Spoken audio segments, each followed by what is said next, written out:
The second book of Moses, called Exodus. Chapter 1. Now these are the names of the children of Israel which came into Egypt. Every man and his household came with Jacob: Reuben, Simeon, Levi and Judah, Issachar, Zebulun and Benjamin, Dan and Naphtali, Gad and Asher. And all the souls that came out of the loins of Jacob were 70 souls, for Joseph was in Egypt already. And Joseph died, and all his brethren, and all that generation. And the children of Israel were fruitful, and increased abundantly, and multiplied, and waxed exceeding mighty, and the land was filled with them. Now there arose up a new king over Egypt, which knew not Joseph. And he said unto his people, Behold, the people of the children of Israel are more and mightier than we. Come on, let us deal wisely with them, lest they multiply, and it come to pass that when there falleth out any war, they join also unto our enemies, and fight against us, and so get them up out of the land. Therefore they did set over them taskmasters to afflict them with their burdens. And they built for Pharaoh treasure cities, Pithom and Raamses. But the more they afflicted them, the more they multiplied and grew. And they were grieved because of the children of Israel. And the Egyptians made the children of Israel to serve with rigor. And they made their lives bitter with hard bondage in mortar and in brick, and in all manner of service in the field. All their service wherein they made them serve was with rigor. And the king of Egypt spake to the Hebrew midwives, of which the name of one was Shiphrah, and the name of the other Puah. And he said, When ye do the office of a midwife to the Hebrew women, and see them upon the stools, if it be a son, then ye shall kill him. But if it be a daughter, then she shall live. But the midwives feared God, and did not as the king of Egypt commanded them, but saved the men-children alive. And the king of Egypt called for the midwives, and said unto them, Why have ye done this thing, and have saved the men-children alive? And the midwives said unto Pharaoh, Because the Hebrew women are not as the Egyptian women, for they are lively, and are delivered ere the midwives come in unto them. Therefore God dealt well with the midwives, and the people multiplied and waxed very mighty. And it came to pass, because the midwives feared God, that he made them houses. And Pharaoh charged all his people, saying, Every son that is born ye shall cast into the river, and every daughter ye shall save alive. And there went a man of the house of Levi, and took to wife a daughter of Levi. And the woman conceived, and bare a son. And when she saw him that he was a goodly child, she hid him 3 months. And when she could no longer hide him, she took for him an ark of bulrushes, and daubed it with slime and with pitch, and put the child therein, and she laid it in the flags by the river's brink. And his sisters stood afar off, to wit what would be done to him. And the daughter of Pharaoh came down to wash herself at the river, and her maidens walked along by the river's side. And when she saw the ark among the flags, she sent her maid to fetch it. And when she had opened it, she saw the child, and behold, the babe wept. And she had compassion on him, and said, This is one of the Hebrews' children. Then said his sister to Pharaoh's daughter, Shall I go and call to thee a nurse of the Hebrew women, that she may nurse the child for thee? And Pharaoh's daughter said to her, Go. And the maid went and called the child's mother. And Pharaoh's daughter said unto her, Take this child away and nurse it for me, and I will give thee thy wages. And the woman took the child and nursed it. And the child grew. And she brought him unto Pharaoh's daughter, and he became her son. And she called his name Moses. And she said, Because I drew him out of the water. And it came to pass in those days, when Moses was grown, that he went out unto his brethren, and looked on their burdens. And he spied an Egyptian smiting an Hebrew, one of his brethren. And he looked this way and that way, and when he saw there was no man, he slew the Egyptian, and hid him in the sand. And when he went out the second day, behold, 2 men of the Hebrews strove together. And he said to him that did the wrong, Wherefore smitest thou thy fellow? And he said, Who made thee a prince and a judge over us? Intendest thou to kill me as thou killedst the Egyptian? And Moses feared and said, Surely this thing is known. Now when Pharaoh heard this thing, he sought to slay Moses, but Moses fled from the face of Pharaoh, and dwelt in the land of Midian, and he sat down by a well. Now the priest of Midian had 7 daughters, and they came and drew water, and filled the troughs to water their father's flock. And the shepherds came and drove them away, but Moses stood up and helped them, and watered their flock. And when they came to Reuel their father, he said, How is it that ye are come so soon today? And they said, An Egyptian delivered us out of the hand of the shepherds, and also drew water enough for us, and watered the flock. And he said unto his daughters, And where is he? Why is it that ye have left the man? Call him, that he may eat bread. And Moses was content to dwell with the man, and he gave Moses Zipporah his daughter. And she bare him a son, and he called his name Gershom, for he said, I have been a stranger in a strange land. And it came to pass in process of time that the king of Egypt died, and the children of Israel sighed by reason of the bondage, and they cried, and their cry came up unto God by reason of the bondage. And God heard their groaning, and God remembered his covenant with Abraham, with Isaac, and with Jacob. And God looked upon the children of Israel, and God had respect unto them. Now Moses kept the flock of Jethro his father-in-law, the priest of Midian, and he led the flock to the backside of the desert, and came to the mountain of God, even to Horeb. And the angel of the Lord appeared unto him in a flame of fire out of the midst of a bush. And he looked, and behold, the bush burned with fire, and the bush was not consumed. And Moses said, I will now turn aside and see this great sight, why the bush is not burnt.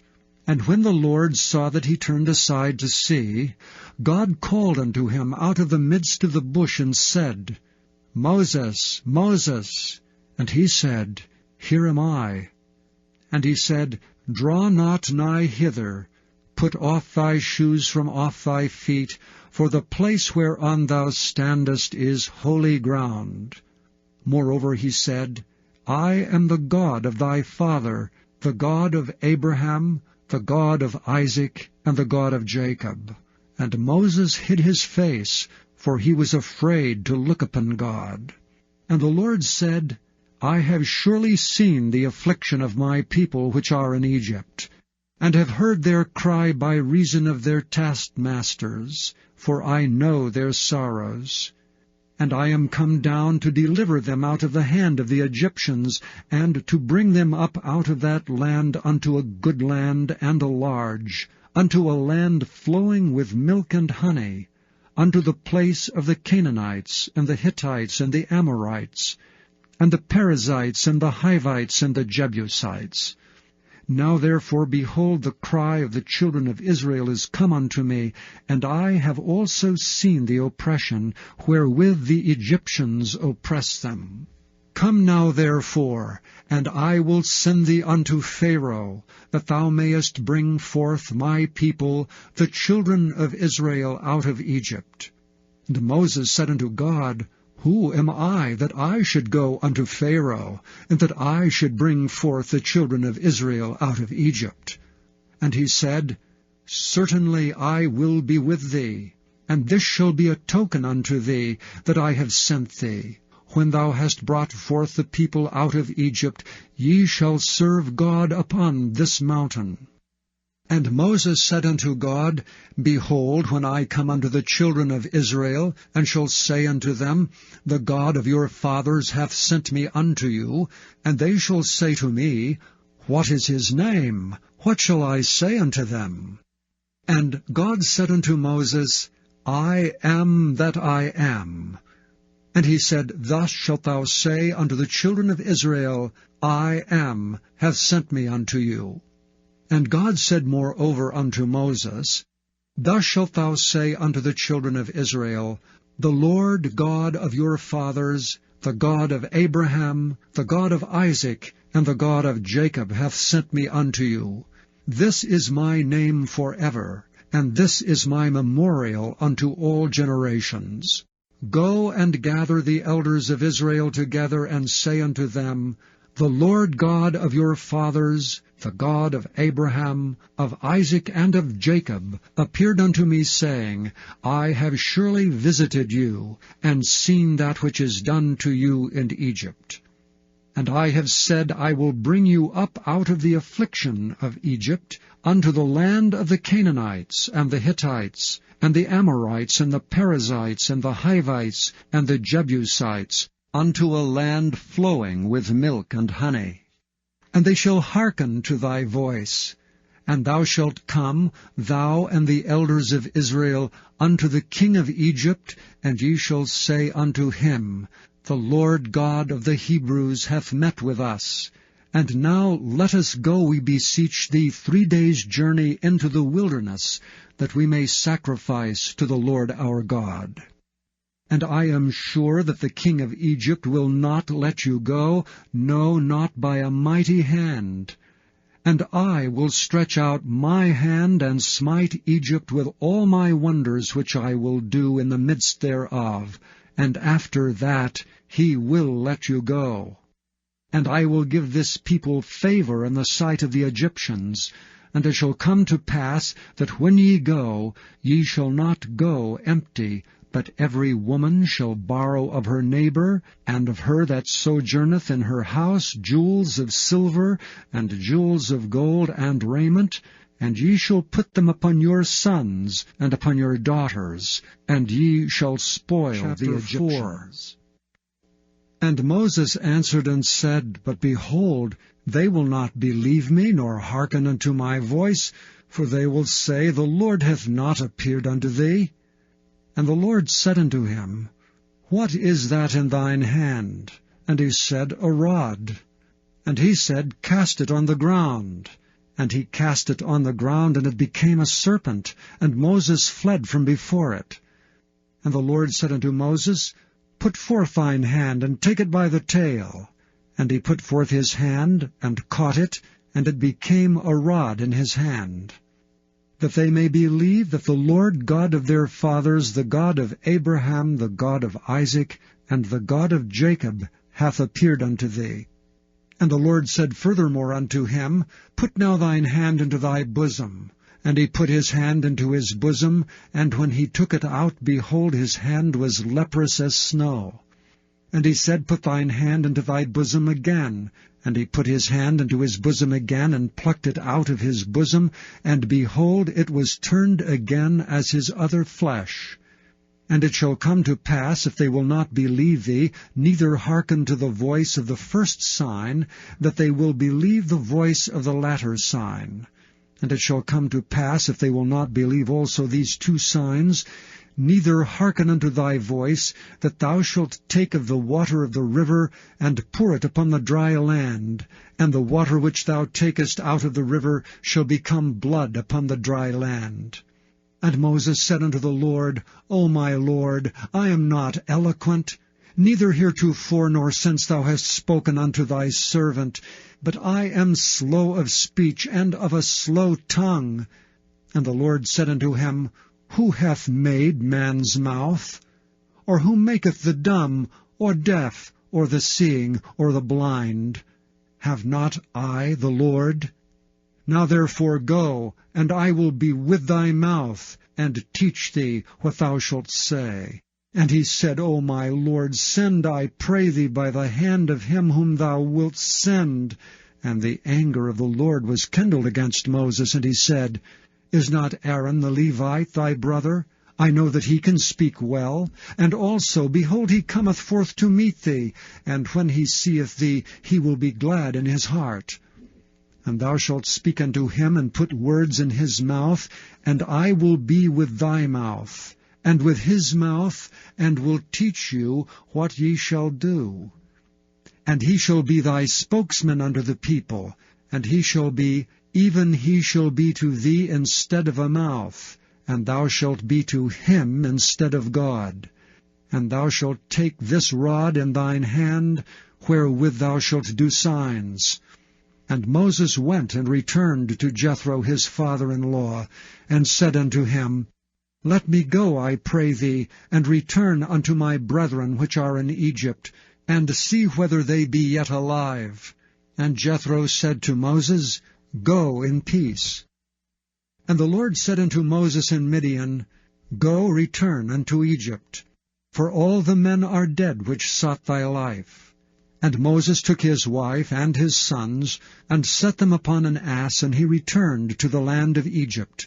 And Moses took the rod of God in his hand. And the Lord said unto Moses, When thou goest to return into Egypt, see that thou do all those wonders before Pharaoh, which I have put in thine hand. But I will harden his heart, that he shall not let the people go. And thou shalt say unto Pharaoh, Thus saith the Lord, Israel is my son, even my firstborn. And I say unto thee, Let my son go, that he may serve me. And if thou refuse to let him go, behold, I will slay thy son, even thy firstborn. And it came to pass by the way in the inn, that the Lord met him and sought to kill him. Then Zipporah took a sharp stone, and cut off the foreskin of her son, and cast it at his feet, and said, Surely a bloody husband art thou to me. So he let him go. Then she said, A bloody husband thou art, because of the circumcision. And the Lord said to Aaron, Go into the wilderness to meet Moses. And he went and met him in the mount of God, and kissed him. And Moses told Aaron all the words of the Lord, who had sent him, and all the signs which he had commanded him. And Moses and Aaron went and gathered together all the elders of the children of Israel. And Aaron spoke all the words which the Lord had spoken unto Moses, and did the signs in the sight of the people. And the people believed, and when they heard that the Lord had visited the children of Israel, and that he had looked upon their affliction, then they bowed their heads. Chapter 5. And afterward Moses and Aaron went in, and told Pharaoh, Thus saith the Lord God of Israel, Let my people go, that they may hold a feast unto me in the wilderness. And Pharaoh said, Who is the Lord, that I should obey his voice, to let Israel go? I know not the Lord, neither will I let Israel go. And they said, The God of the Hebrews hath met with us. Let us go, we pray thee, 3 days' journey into the desert, and sacrifice unto the Lord our God, lest he fall upon us with pestilence, or with the sword. And the king of Egypt said unto them, Wherefore do ye, Moses and Aaron, let the people from their works? Get you unto your burdens. And Pharaoh said, Behold, the people of the land now are many, and ye make them rest from their burdens. And Pharaoh commanded the same day the taskmasters of the people and their officers, saying, Ye shall no more give the people straw to make brick as heretofore. Let them go and gather straw for themselves. And the tale of the bricks which they did make heretofore ye shall lay upon them.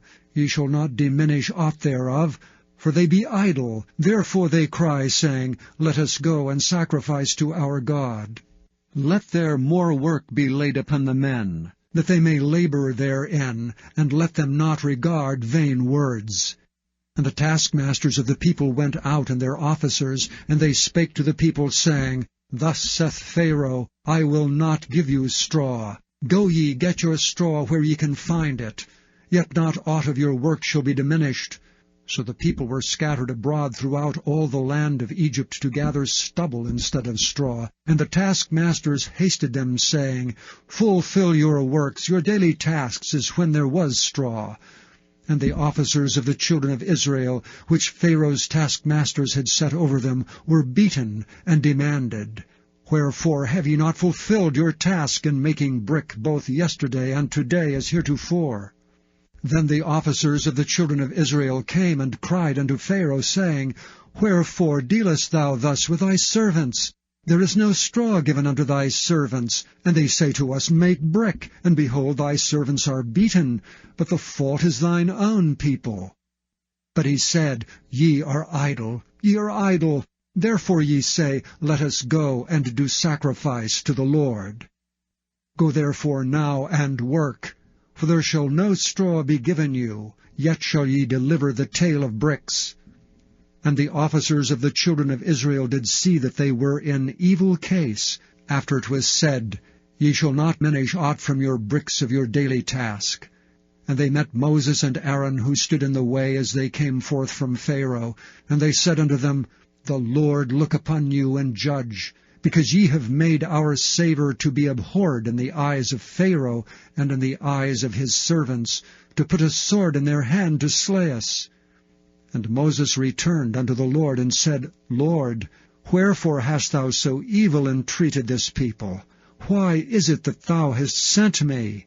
For since I came to Pharaoh to speak in thy name, he hath done evil to this people, neither hast thou delivered thy people Chapter 6. Then the Lord said unto Moses, Now shalt thou see what I will do to Pharaoh. For with a strong hand shall he let them go, and with a strong hand shall he drive them out of his land. And God spake unto Moses, and said unto him, I am the Lord, and I appeared unto Abraham, unto Isaac, and unto Jacob, by the name of God Almighty, but by my name Jehovah was I not known to them.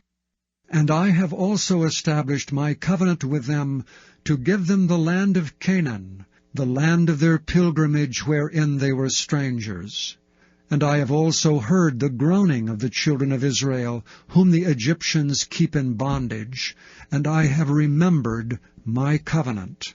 Wherefore say unto the children of Israel, I am the Lord, and I will bring you out from under the burdens of the Egyptians, and I will rid you out of their bondage, and I will redeem you with a stretched out arm, and with great judgments. And I will take you to me for a people, and I will be to you a God. And ye shall know that I am the Lord your God, which bringeth you out from under the burdens of the Egyptians. And I will bring you in unto the land concerning the which I did swear to give it to Abraham, to Isaac, and to Jacob, and I will give it you for an heritage. I am the Lord. And Moses spake so unto the children of Israel, but they hearkened not unto Moses for anguish of spirit, and for cruel bondage. And the Lord spake unto Moses, saying, Go in, speak unto Pharaoh king of Egypt, that he let the children of Israel go out of his land. And Moses spake before the Lord, saying, Behold, the children of Israel have not hearkened unto me.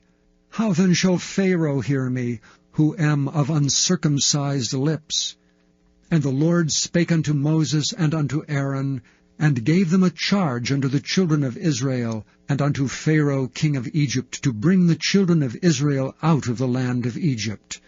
These be the heads of their fathers' houses, the sons of Reuben, the firstborn of Israel, Hanok, and Palu, Hezron, and Carmi. These be the families of Reuben. And the sons of Simeon, Jemuel, and Jamin, and Ohad, and Jachin, and Zohar, and Shaul, the son of a Canaanitish woman. These are the families of Simeon. And these are the names of the sons of Levi according to their generations, Gershon, and Kohath, and Merari. And the years of the life of Levi were 137 years.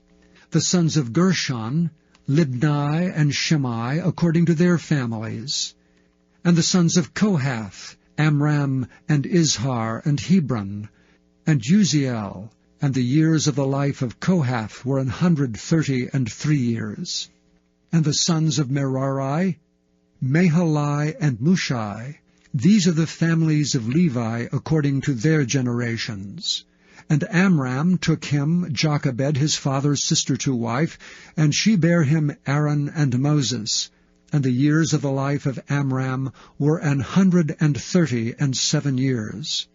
And the sons of Izhar, Korah, and Nepheg, and Zichri, and the sons of Uziel, Mishael, and Elzaphan, and Zithri. And Aaron took him Elisheba, daughter of Amminadab, sister of Naashon, to wife. And she bare him Nadab, and Abihu, Eleazar, and Ithamar. And the sons of Korah, Asir, and Elkanah, and Abiasaph. These are the families of the Korhites. And Eleazar, Aaron's son, took him one of the daughters of Putiel to wife, and she bare him Phinehas. These are the heads of the fathers of the Levites according to their families. These are that Aaron and Moses to whom the Lord said, Bring out the children of Israel from the land of Egypt according to their armies. These are they which spake to Pharaoh king of Egypt to bring out the children of Israel from Egypt. These are that Moses and Aaron. And it came to pass on the day when the Lord spake unto Moses in the land of Egypt, that the Lord spake unto Moses, saying, I am the Lord. Speak thou unto Pharaoh king of Egypt all that I say unto thee. And Moses said before the Lord, Behold, I am of uncircumcised lips, and how shall Pharaoh hearken unto me? And the Lord said unto Moses, See, I have made thee a god to Pharaoh, and Aaron thy brother shall be thy prophet.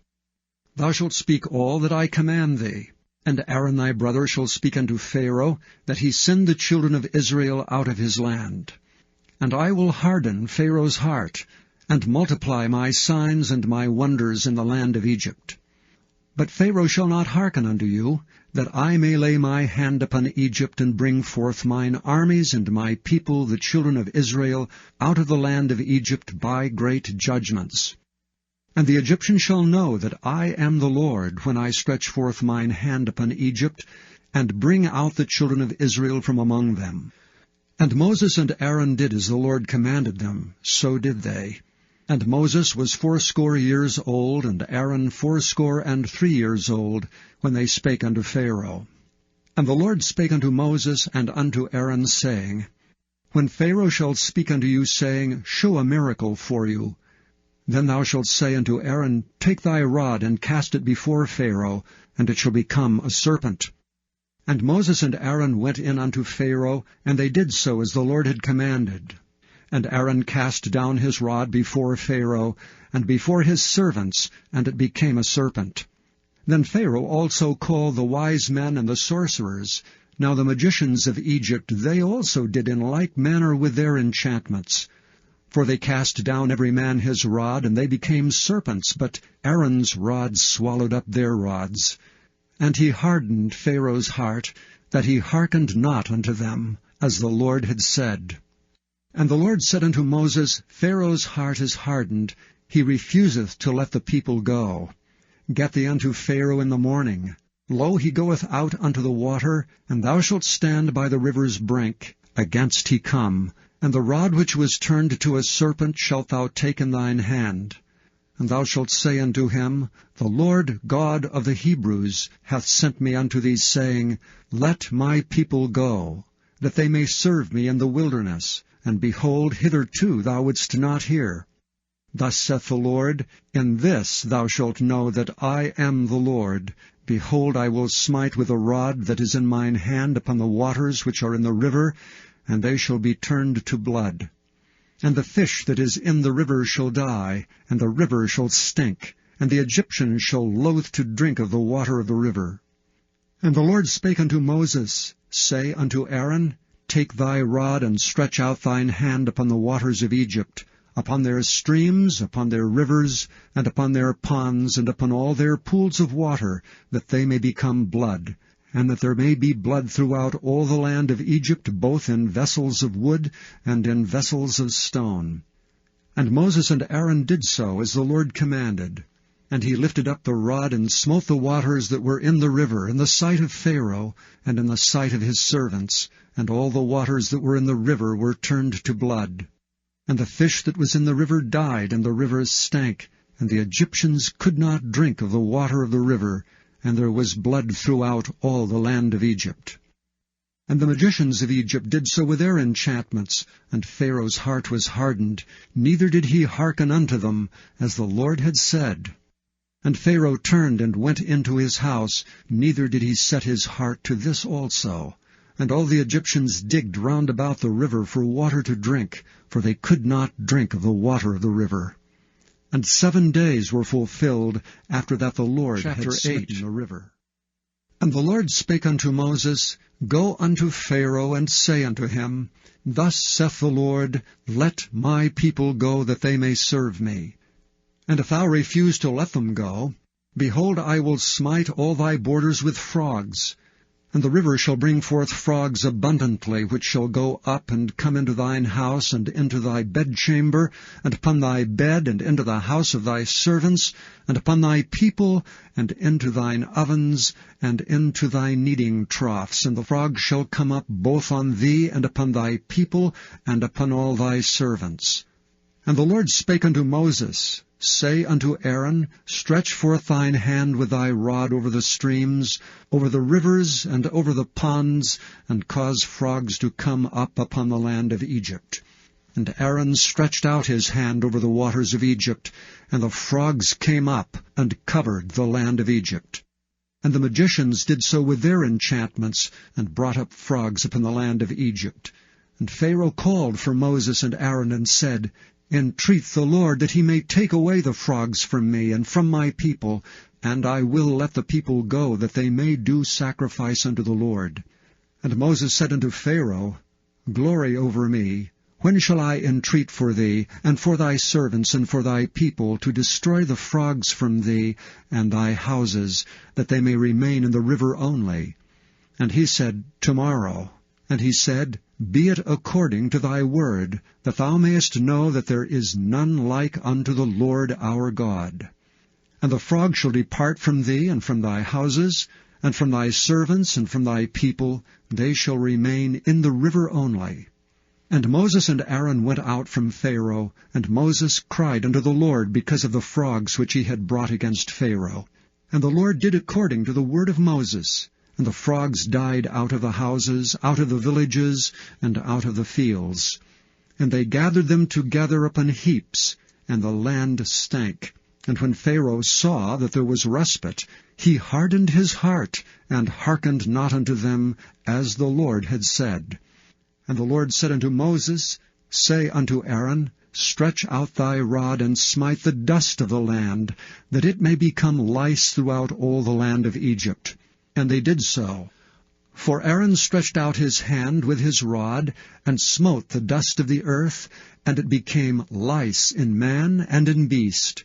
All the dust of the land became lice throughout all the land of Egypt.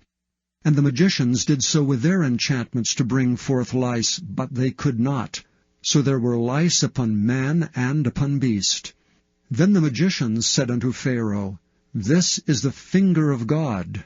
And Pharaoh's heart was hardened, and he hearkened not unto them, as the Lord had said. And the Lord said unto Moses, Rise up early in the morning, and stand before Pharaoh. Lo, he cometh forth to the water. And say unto him, Thus saith the Lord, Let my people go, that they may serve me. Else, if thou wilt not let my people go, behold, I will send swarms of flies upon thee, and upon thy servants, and upon thy people, and into thy houses, and the houses of the Egyptians shall be full of swarms of flies, and also the ground whereon they are. And I will sever in that day the land of Goshen, in which my people dwell, that no swarms of flies shall be there, to the end thou mayest know that I am the Lord in the midst of the earth. And I will put a division between my people and thy people. Tomorrow shall this sign be. And the Lord did so. And there came a grievous swarm of flies into the house of Pharaoh, and into his servants' houses, and into all the land of Egypt. The land was corrupted by reason of the swarms of flies. And Pharaoh called for Moses and for Aaron, and said, Go ye, sacrifice to your God in the land. And Moses said, It is not meet so to do. For we shall sacrifice the abomination of the Egyptians to the Lord our God. Lo, shall we sacrifice the abomination of the Egyptians before their eyes? And will they not stone us? We will go 3 days' journey into the wilderness and sacrifice to the Lord our God, as he shall command us. And Pharaoh said, I will let you go, that ye may sacrifice to the Lord your God in the wilderness. Only ye shall not go very far away. Entreat for me. And Moses said, Behold, I go out from thee, and I will entreat the Lord, that the swarms of flies may depart from Pharaoh, from his servants and from his people, tomorrow. But let not Pharaoh deal deceitfully any more in not letting the people go to sacrifice to the Lord. And Moses went out from Pharaoh, and entreated the Lord. And the Lord did according to the word of Moses. And he removed the swarms of flies from Pharaoh, from his servants, and from his people. There remained not one. And Pharaoh hardened his heart at this time also, neither would he let the people go. 9. Then the Lord said unto Moses, Go in unto Pharaoh, and tell him, Thus saith the Lord, God of the Hebrews, Let my people go, that they may serve me. For if thou refuse to let them go, and wilt hold them still, behold, the hand of the Lord is upon thy cattle which is in the field, upon the horses, upon the asses, upon the camels, upon the oxen, and upon the sheep. There shall be a very grievous murrain. And the Lord shall sever between the cattle of Israel and the cattle of Egypt, and there shall nothing die of all that is the children's of Israel. And the Lord appointed a set time, saying, Tomorrow the Lord shall do this thing in the land. And the Lord did that thing on the morrow. And all the cattle of Egypt died, but the cattle of the children of Israel died not one. And Pharaoh sent, and behold, there was not one of the cattle of the Israelites dead. And the heart of Pharaoh was hardened, and he did not let the people go. And the Lord said unto Moses and unto Aaron, Take to you handfuls of ashes of the furnace, and let Moses sprinkle it toward the heaven in the sight of Pharaoh. And it shall become small dust in all the land of Egypt, and shall be a boil breaking forth with blains upon man and upon beast throughout all the land of Egypt. And they took ashes of the furnace, and stood before Pharaoh, and Moses sprinkled it up toward heaven, and it became a boil breaking forth with blains upon man and upon beast. And the magicians could not stand before Moses because of the boils, for the boil was upon the magicians and upon all the Egyptians. And the Lord hardened the heart of Pharaoh, and he hearkened not unto them, as the Lord had spoken unto Moses. And the Lord said unto Moses, Rise up early in the morning, and stand before Pharaoh, and say unto him, Thus saith the Lord God of the Hebrews, Let my people go, that they may serve me. For I will at this time send all my plagues upon thine heart, and upon thy servants, and upon thy people, that thou mayest know that there is none like me in all the earth. For now I will stretch out my hand, that I may smite thee and thy people with pestilence, and thou shalt be cut off from the earth. And in very deed for this cause have I raised thee up, for to show in thee my power, and that my name may be declared throughout all the earth. As yet exaltest thou thyself against my people, that thou wilt not let them go. Behold, tomorrow about this time I will cause it to rain a very grievous hail, such as hath not been in Egypt since the foundation thereof even until now. Send therefore now, and gather thy cattle, and all that thou hast in the field, for upon every man and beast which shall be found in the field, and shall not be brought home, the hail shall come down upon them, and they shall die. He that feared the word of the Lord among the servants of Pharaoh made his servants and his cattle flee into the houses. And he that regarded not the word of the Lord left his servants and his cattle in the field. And the Lord said unto Moses, Stretch forth thine hand toward heaven, that there may be hail in all the land of Egypt, upon man and upon beast, and upon every herb of the field throughout the land of Egypt. And Moses stretched forth his rod toward heaven, and the Lord sent thunder and hail, and the fire ran along upon the ground, and the Lord rained hail upon the land of Egypt. So there was hail and fire mingled with the hail, very grievous, such as there was none like it in all the land of Egypt since it became a nation. And the hail smote throughout all the land of Egypt all that was in the field, both man and beast. And the hail smote every herb of the field, and brake every tree of the field. Only in the land of Goshen, where the children of Israel were, was there no hail. And Pharaoh sent and called for Moses and Aaron, and said unto them, I have sinned this time. The Lord is righteous, and I and my people are wicked. Entreat the Lord, for it is enough, that there be no more mighty thunderings and hail, and I will let you go, and ye shall stay no longer. And Moses said unto him, As soon as I am gone out of the city, I will spread abroad my hands unto the Lord, and the thunder shall cease, neither shall there be any more hail, that thou mayest know how that the earth is the Lord's. But as for thee and thy servants, I know that ye will not yet fear the Lord God. And the flax and the barley was smitten, for the barley was in the ear, and the flax was bald. But the wheat and the rye were not smitten, for they were not grown up. And Moses went out of the city from Pharaoh, and spread abroad his hands unto the Lord, and the thunders and hail ceased, and the rain was not poured upon the earth. And when Pharaoh saw that the rain and the hail and the thunders were ceased, he sinned yet more, and hardened his heart, he and his servants. And the heart of Pharaoh was hardened, neither would he let the children of Israel go, as the Lord had spoken. Chapter 10. Moses. And the Lord said unto Moses, Go in unto Pharaoh, for I have hardened his heart and the heart of his servants, that I might show these my signs before him. And that thou mayest tell in the ears of thy son and of thy son's son what things I have wrought in Egypt, and my signs which I have done among them, that ye may know how that I am the Lord. And Moses and Aaron came in unto Pharaoh, and said unto him, Thus saith the Lord God of the Hebrews, How long wilt thou refuse to humble thyself before me? Let my people go, that they may serve me.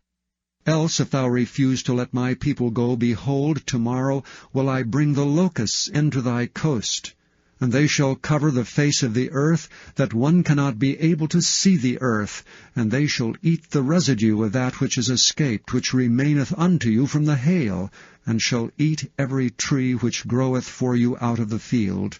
And they shall fill thy houses, and the houses of all thy servants, and the houses of all the Egyptians, which neither thy fathers nor thy fathers' fathers have seen since the day that they were upon the earth unto this day. And he turned himself and went out from Pharaoh. And Pharaoh's servants said unto him, How long shall this man be a snare unto us? Let the men go, that they may serve the Lord their God. Knowest thou not yet that Egypt is destroyed?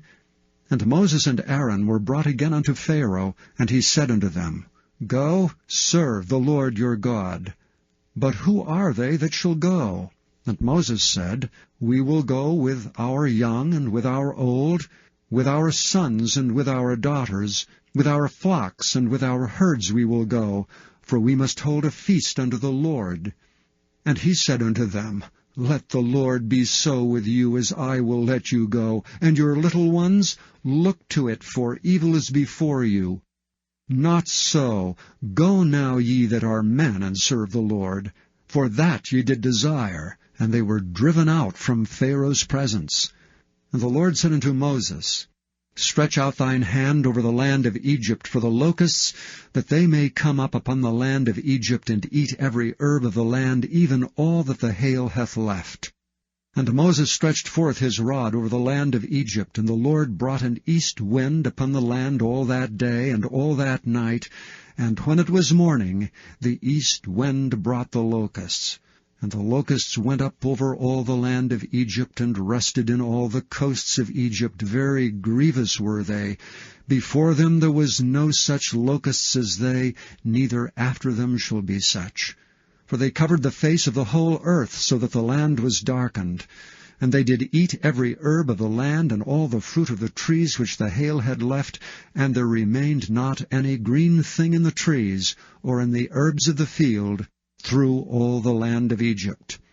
And Pharaoh called for Moses and Aaron in haste, and he said, I have sinned against the Lord your God, and against you.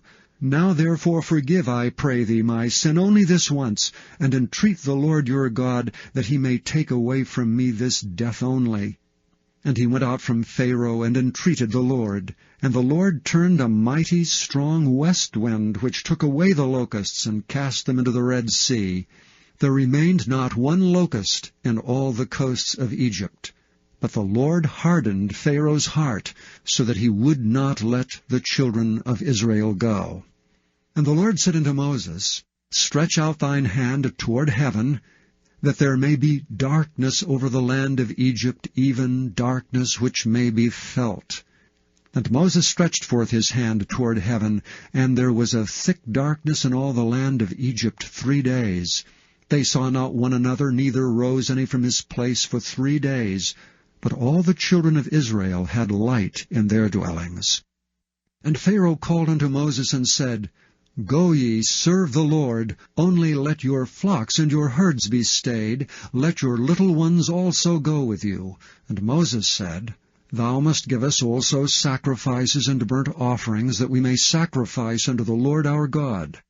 Our cattle also shall go with us. There shall not an hoof be left behind, for therefore must we take to serve the Lord our God, and we know not with what we must serve the Lord until we come thither. But the Lord hardened Pharaoh's heart, and he would not let them go. And Pharaoh said unto him, Get thee from me, take heed to thyself, see my face no more. For in that day thou seest my face, thou shalt die. And Moses said, Thou hast spoken well. I will see thy face again. Chapter 11.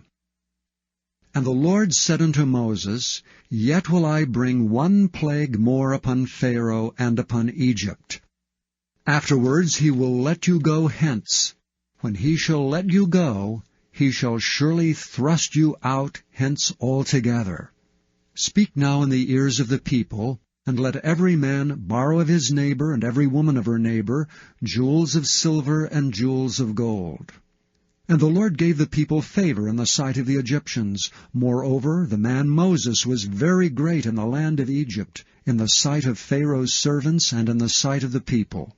And Moses said, Thus saith the Lord, About midnight will I go out into the midst of Egypt, and all the firstborn in the land of Egypt shall die, from the firstborn of Pharaoh that sitteth upon his throne, even unto the firstborn of the maidservant that is behind the mill, and all the firstborn of beasts.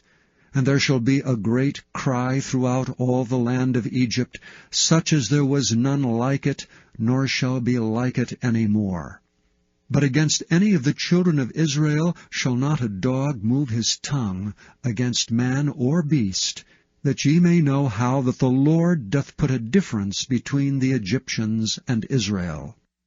And all these thy servants shall come down unto me, and bow down themselves unto me, saying, Get thee out, and all the people that follow thee, and after that I will go out. And he went out from Pharaoh in a great anger. And the Lord said unto Moses, Pharaoh shall not hearken unto you, that my wonders may be multiplied in the land of Egypt. And Moses and Aaron did all these wonders before Pharaoh, and the Lord hardened Pharaoh's heart, so that he would not let the children of Israel go out of his land. And the Lord spake unto Moses and Aaron in the land of Egypt, saying, This month shall be unto you the beginning of months. It shall be the first month of the year to you. Speak ye unto all the congregation of Israel, saying, In the 10th day of this month they shall take to them every man a lamb according to the house of their fathers, a lamb for an house. And if the household be too little for the lamb, let him and his neighbor next unto his house take it according to the number of the souls. Every man according to his eating shall make your count for the lamb. Your lamb shall be without blemish, a male of the first year. Ye shall take it out from the sheep and from the goats, and ye shall keep it up until the 14th day of the same month. And the whole assembly of the congregation of Israel shall kill it in the evening. And they shall take of the blood, and strike it on the 2 side posts, and on the upper door post of the houses wherein they shall eat it. And they shall eat the flesh in that night, roasted with fire, and unleavened bread, and with bitter herbs they shall eat it. Eat not of it raw, nor sodden it all with water, but roast with fire, his head with his legs, and with the purtenance thereof. And ye shall let nothing of it remain until the morning, and that which remaineth of it until the morning ye shall burn with fire. And thus shall ye eat it, with your loins girded, your shoes on your feet, and your staff in your hand. And ye shall eat it in haste. It is the Lord's Passover. For I will pass through the land of Egypt this night, and will smite all the firstborn in the land of Egypt, both man and beast. And against all the gods of Egypt I will execute judgment. I am the Lord. And the blood shall be to you for a token upon the houses where ye are. And when I see the blood, I will pass over you, and the plague shall not be upon you to destroy you when I smite the land of Egypt. And this day shall be unto you for a memorial, and ye shall keep it a feast to the Lord throughout your generations. Ye shall keep it a feast by an ordinance forever. 7 days shall ye eat unleavened bread.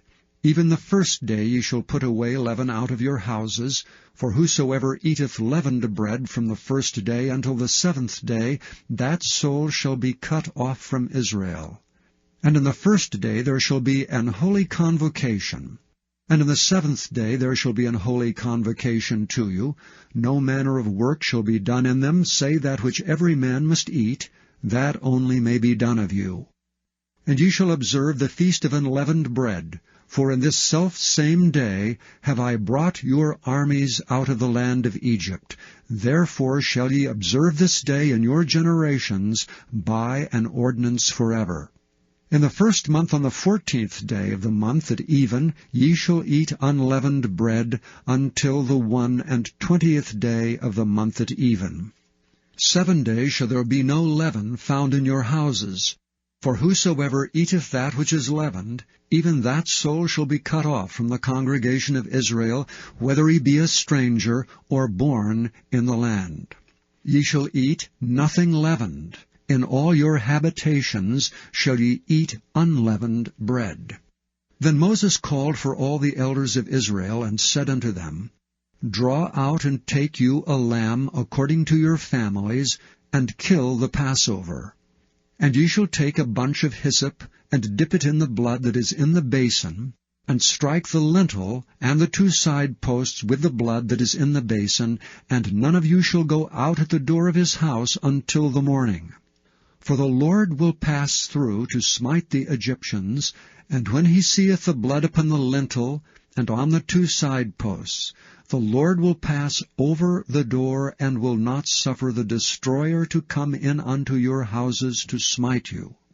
And ye shall observe this thing for an ordinance to thee and to thy sons forever. And it shall come to pass, when ye be come to the land which the Lord will give you, according as he hath promised, that ye shall keep this service. And it shall come to pass, when your children shall say unto you, What mean ye by this service? That ye shall say, It is the sacrifice of the Lord's Passover, who passed over the houses of the children of Israel and Egypt, when he smote the Egyptians, and delivered our houses. And the people bowed the head and worshipped. And the children of Israel went away, and did as the Lord had commanded Moses and Aaron, so did they. And it came to pass that at midnight the Lord smote all the firstborn of the land of Egypt, from the firstborn of Pharaoh that sat on his throne, unto the firstborn of the captive that was in the dungeon, and all the firstborn of cattle. And Pharaoh rose up in the night, he and all his servants and all the Egyptians, and there was a great cry in Egypt, for there was not a house where there was not one dead. And he called for Moses and Aaron by night, and said, Rise up and get you forth from among my people, both ye and the children of Israel, and go, serve the Lord as ye have said. Also take your flocks and your herds as ye have said, and be gone, and bless me also. And the Egyptians were urgent upon the people, that they might send them out of the land in haste, for they said, We be all dead men. And the people took their dough before it was leavened, their kneading troughs being bound up in their clothes upon their shoulders. And the children of Israel did according to the word of Moses, and they borrowed of the Egyptians jewels of silver and jewels of gold and raiment. And the Lord gave the people favor in the sight of the Egyptians, so that they lent unto them such things as they required, and they spoiled the Egyptians. And the children of Israel journeyed from Ramesses to Succoth, about 600,000 on foot, that were men beside children. And a mixed multitude went up also with them, and flocks and herds, even very much cattle. And they baked unleavened cakes of the dough which they brought forth out of Egypt, for it was not leavened, because they were thrust out of Egypt, and could not tarry, neither had they prepared for themselves any victual. Now the sojourning of the children of Israel who dwelt in Egypt was 430 years. And it came to pass at the end of the 430 years, even the selfsame day it came to pass, that all the hosts of the Lord went out from the land of Egypt. It is a night to be much observed unto the Lord for bringing them out from the land of Egypt. This is that night of the Lord to be observed of all the children of Israel in their generations. And the Lord said unto Moses and Aaron, This is the ordinance of the Passover. There shall be no stranger eat thereof, but every man's servant that is bought for money, when thou hast circumcised him, then shall he eat thereof. A foreigner and an hired servant shall not eat thereof. In one house shall it be eaten. Thou shalt not carry forth aught of the flesh abroad out of the house, neither shall ye break a bone thereof. All the congregation of Israel shall keep it. And when a stranger shall sojourn with thee, and will keep the Passover to the Lord, let all his males be circumcised, and then let him come near and keep it. And he shall be as one that is born in the land, for no uncircumcised person shall eat thereof. One law shall be to him that is homeborn, and unto the stranger that sojourneth among you. Thus did all the children of Israel, as the Lord commanded Moses and Aaron, so did they. And it came to pass the selfsame day, that the Lord did bring the children of Israel out of the land of Egypt. Chapter 13. And the Lord spake unto Moses, saying, Sanctify unto me all the firstborn, whatsoever openeth the womb among the children of Israel, both of man and of beast. It is mine. And Moses said unto the people, Remember this day in which ye came out from Egypt, out of the house of bondage. For by strength of hand the Lord brought you out from this place. There shall no leavened bread be eaten. This day came ye out in the month Abib. And it shall be, when the Lord shall bring thee into the land of the Canaanites, and the Hittites, and the Amorites, and the Hivites, and the Jebusites, which he sware unto thy fathers to give thee, a land flowing with milk and honey, that thou shalt keep this service in this month. 7 days thou shalt eat unleavened bread, and in the 7th day shall be a feast to the Lord. Unleavened bread shall be eaten 7 days. and there shall no leavened bread be seen with thee, neither shall there be leaven seen with thee in all thy quarters. And thou shalt show thy son in that day, saying, This is done because of that which the Lord did unto me when I came forth out of Egypt. And it shall be for a sign unto thee upon thine hand, and for a memorial between thine eyes, that the Lord's law may be in thy mouth. For with a strong hand hath the Lord brought thee out of Egypt. Thou shalt therefore keep this ordinance in his season from year to year. And it shall be, when the Lord shall bring thee into the land of the Canaanites, as he sware unto thee and to thy fathers, and shall give it thee, that thou shalt set apart unto the Lord all that openeth the matrix, and every firstling that cometh of a beast which thou hast. The males shall be the Lord's. And every firstling of an ass thou shalt redeem with a lamb. And if thou wilt not redeem it, then thou shalt break his neck, and all the firstborn of men among thy children shalt thou redeem. And it shall be, when thy son asketh thee in time to come, saying, What is this? That thou shalt say unto him, By strength of hand the Lord brought us out from Egypt, from the house of bondage. And it came to pass, when Pharaoh would hardly let us go, that the Lord slew all the firstborn in the land of Egypt, both the firstborn of man and the firstborn of beast. Therefore I sacrifice to the Lord all that openeth the matrix, being males, but all the firstborn of my children I redeem. And it shall be for a token upon thine hand, and for frontlets between thine eyes. For by strength of hand the Lord brought us forth out of Egypt. And it came to pass, when Pharaoh had let the people go, that God led them not through the way of the land of the Philistines, although that was near. For God said, Lest peradventure the people repent when they see war, and they return to Egypt. But God led the people about through the way of the wilderness of the Red Sea, and the children of Israel went up, harnessed out of the land of Egypt. And Moses took the bones of Joseph with him, for he had straitly sworn the children of Israel, saying, God will surely visit you, and ye shall carry up my bones away hence with you. And they took their journey from Succoth, and encamped in Etham, in the edge of the wilderness. And the Lord went before them by day in a pillar of a cloud, to lead them the way, and by night in a pillar of fire to give them light, to go by day and night. He took not away the pillar of the cloud by day, nor the pillar of fire by night from 14. Before the people. And the Lord spake unto Moses, saying, Speak unto the children of Israel, that they turn and encamp before Pi-hahiroth, between Migdol and the sea, over against Baal-zephon. Before it shall ye encamp by the sea. For Pharaoh will say of the children of Israel, They are entangled in the land, the wilderness hath shut them in. And I will harden Pharaoh's heart, that he shall follow after them. And I will be honored upon Pharaoh, and upon all his host, that the Egyptians may know that I am the Lord. And they did so.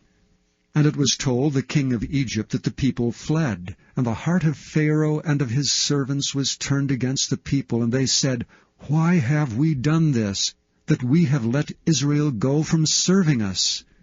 And he made ready his chariot, and took his people with him. And he took 600 chosen chariots, and all the chariots of Egypt, and captains over every one of them. And the Lord hardened the heart of Pharaoh king of Egypt, and he pursued after the children of Israel, and the children of Israel went out with an high hand. But the Egyptians pursued after them, all the horses and chariots of Pharaoh, and his horsemen and his army, and overtook them encamping by the sea, beside Pi-hahiroth, before Baal-zephon. And when Pharaoh drew nigh, the children of Israel lifted up their eyes, and behold, the Egyptians marched after them, and they were sore afraid, and the children of Israel cried out unto the Lord. And they said unto Moses, Because there were no graves in Egypt, hast thou taken us away to die in the wilderness? Wherefore hast thou dealt thus with us to carry us forth out of Egypt?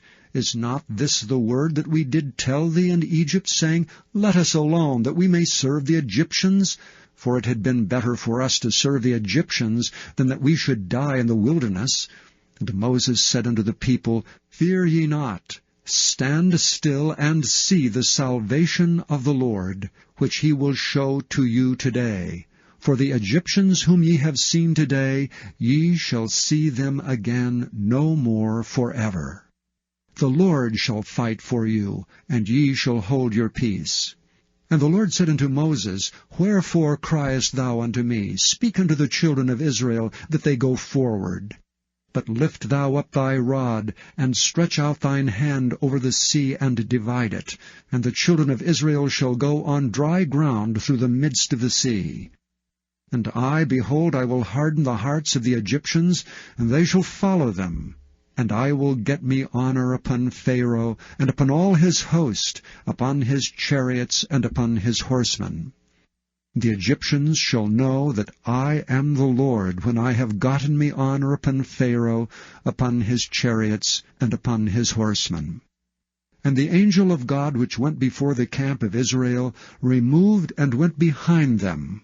And the pillar of the cloud went from before their face, and stood behind them. And it came between the camp of the Egyptians and the camp of Israel. And it was a cloud and darkness to them, but it gave light by night to these, so that the one came not near the other all the night. And Moses stretched out his hand over the sea, and the Lord caused the sea to go back by a strong east wind all that night, and made the sea dry land, and the waters were divided. And the children of Israel went into the midst of the sea upon dry ground, and the waters were a wall unto them on their right hand and on their left. And the Egyptians pursued and went in after them to the midst of the sea, even all Pharaoh's horses, his chariots, and his horsemen. And it came to pass that in the morning watch the Lord looked unto the host of the Egyptians through the pillar of fire and of the cloud, and troubled the host of the Egyptians, and took off their chariot wheels, that they drave them heavily, so that the Egyptians said, Let us flee from the face of Israel, for the Lord fighteth for them against the Egyptians. And the Lord said unto Moses, Stretch out thine hand over the sea, that the waters may come again upon the Egyptians, upon their chariots, and upon their horsemen. And Moses stretched forth his hand over the sea returned to his strength when the morning appeared, and the Egyptians fled against it, and the Lord overthrew the Egyptians in the midst of the sea. And the waters returned and covered the chariots and the horsemen, and all the host of Pharaoh that came into the sea after them. There remained not so much as one of them. But the children of Israel walked upon dry land in the midst of the sea, and the waters were a wall unto them on their right hand and on their left. Thus the Lord saved Israel that day out of the hand of the Egyptians, and Israel saw the Egyptians dead upon the seashore. And Israel saw that great work which the Lord did upon the Egyptians, and the people feared the Lord, and believed the Lord and his servant Moses. Chapter 15. Then sang Moses and the children of Israel this song unto the Lord, and spake, saying, I will sing unto the Lord, for he hath triumphed gloriously. The horse and his rider hath he thrown into the sea. The Lord is my strength and song, and he is become my salvation. He is my God, and I will prepare him an habitation, my father's God, and I will exalt him. The Lord is a man of war, the Lord is his name. Pharaoh's chariots and his host hath he cast into the sea. His chosen captains also are drowned in the Red Sea. The depths have covered them, they sank into the bottom as a stone. Thy right hand, O Lord, is become glorious in power. Thy right hand, O Lord, hath dashed in pieces the enemy. And in the greatness of thine excellency thou hast overthrown them that rose up against thee. Thou sentest forth thy wrath, which consumed them as stubble. And with the blast of thy nostrils the waters were gathered together, the floods stood upright as an heap, and the depths were congealed in the heart of the sea. The enemy said, I will pursue, I will overtake, I will divide the spoil. My lust shall be satisfied upon them. I will draw my sword, my hand shall destroy them. Thou didst blow with thy wind. The sea covered them. They sank as lead in the mighty waters. Who is like unto thee, O Lord, among the gods? Who is like thee, glorious in holiness, fearful in praises, doing wonders? Thou stretched out thy right hand, the earth swallowed them. Thou in thy mercy hast led forth the people which thou hast redeemed. Thou hast guided them in thy strength unto thy holy habitation. The people shall hear and be afraid. Sorrow shall take hold on the inhabitants of Palestina. Then the dukes of Edom shall be amazed. The mighty men of Moab trembling shall take hold upon them. All the inhabitants of Canaan shall melt away. Fear and dread shall fall upon them. By the greatness of thine arm they shall be as still as a stone, till thy people pass over, O Lord, till the people pass over which thou hast purchased. Thou shalt bring them in and plant them in the mountain of thine inheritance, in the place, O Lord, which thou hast made for thee to dwell in the sanctuary, O Lord, which thy hands have established. The Lord shall reign for ever and ever. For the horse of Pharaoh went in with his chariots, and with his horsemen into the sea, and the Lord brought again the waters of the sea upon them. But the children of Israel went on dry land in the midst of the sea. And Miriam the prophetess and sister of Aaron took a timbrel in her hand, and all the women went out after her with timbrels and with dances. And Miriam answered them, Sing ye to the Lord, for he hath triumphed gloriously. The horse and his rider hath he thrown into the sea. So Moses brought Israel from the Red Sea, and they went out into the wilderness of Shur. And they went out 3 days in the wilderness, and found no water. And when they came to Marah, they could not drink of the waters of Marah, for they were bitter. Therefore the name of it was called Marah. And the people murmured against Moses, saying, What shall we drink? And he cried unto the Lord, and the Lord showed him a tree, which when he had cast into the waters were made sweet.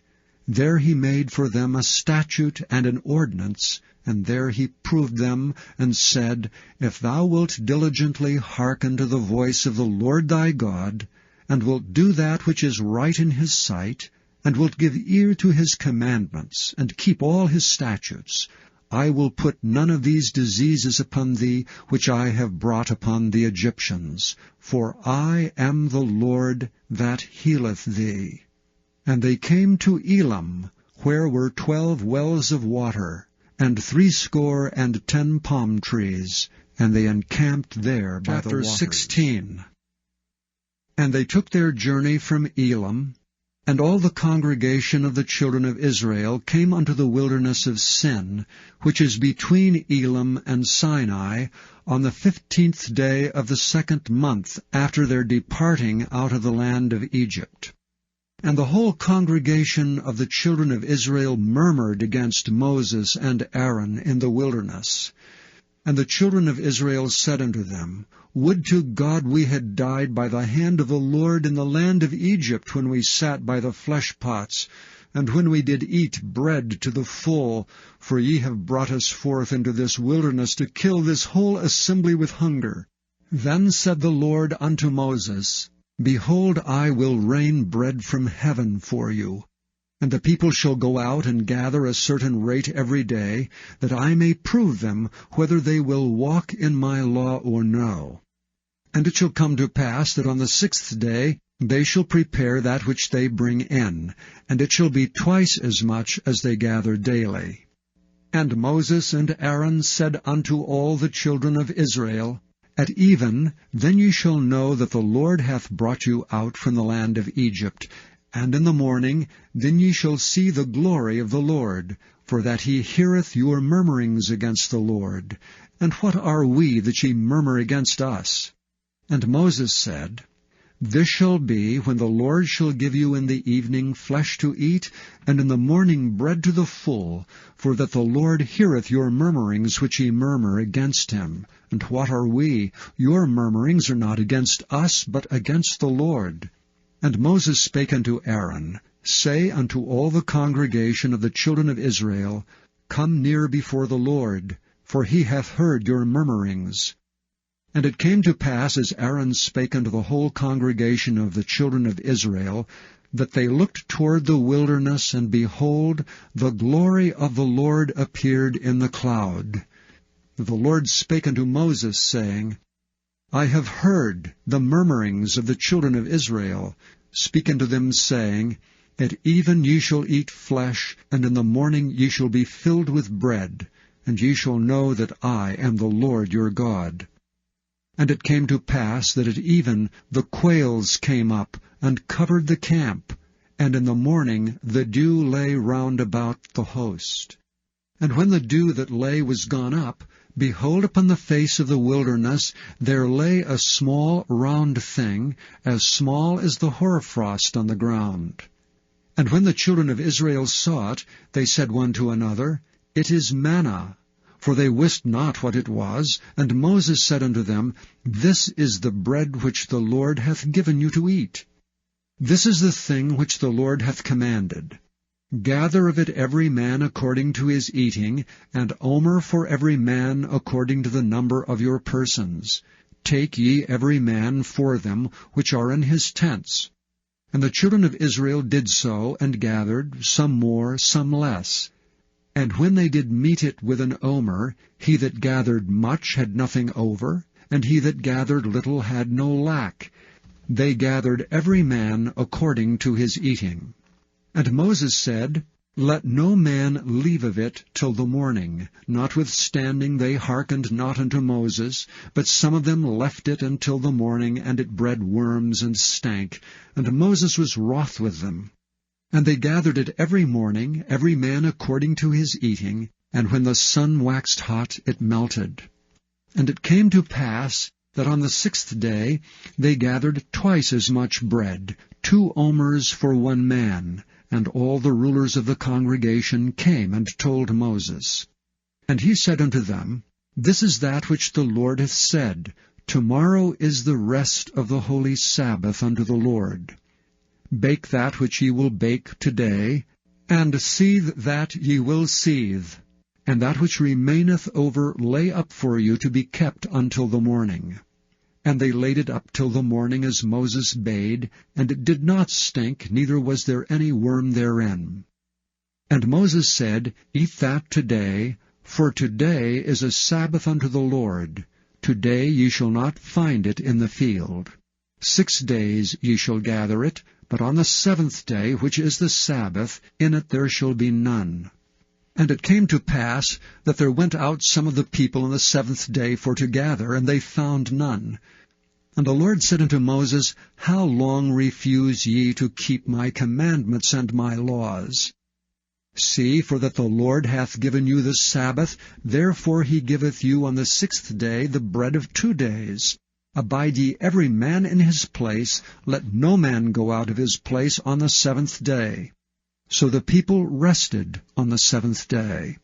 And the house of Israel called the name thereof manna. And it was like coriander seed, white, and the taste of it was like wafers made with honey. And Moses said, This is the thing which the Lord commandeth. Fill an omer of it to be kept for your generations, that they may see the bread wherewith I have fed you in the wilderness, when I brought you forth from the land of Egypt. And Moses said unto Aaron, Take a pot, and put an omer full of manna therein, and lay it up before the Lord, to be kept for your generations. As the Lord commanded Moses, so Aaron laid it up before the testimony to be kept. And the children of Israel did eat manna 40 years, until they came to a land inhabited. They did eat manna until they came into the borders of the land of Canaan. Now an omer is the 10th part. Chapter 17. And all the congregation of the children of Israel journeyed from the wilderness of Sin after their journeys, according to the commandment of the Lord, and pitched in Rephidim, and there was no water for the people to drink. Wherefore the people did chide with Moses, and said, Give us water, that we may drink. And Moses said unto them, Why chide ye with me? Wherefore do ye tempt the Lord? And the people thirsted there for water, and the people murmured against Moses, and said, Wherefore is this that thou hast brought us up out of Egypt, to kill us and our children and our cattle with thirst? And Moses cried unto the Lord, saying, What shall I do unto this people? They be almost ready to stone me.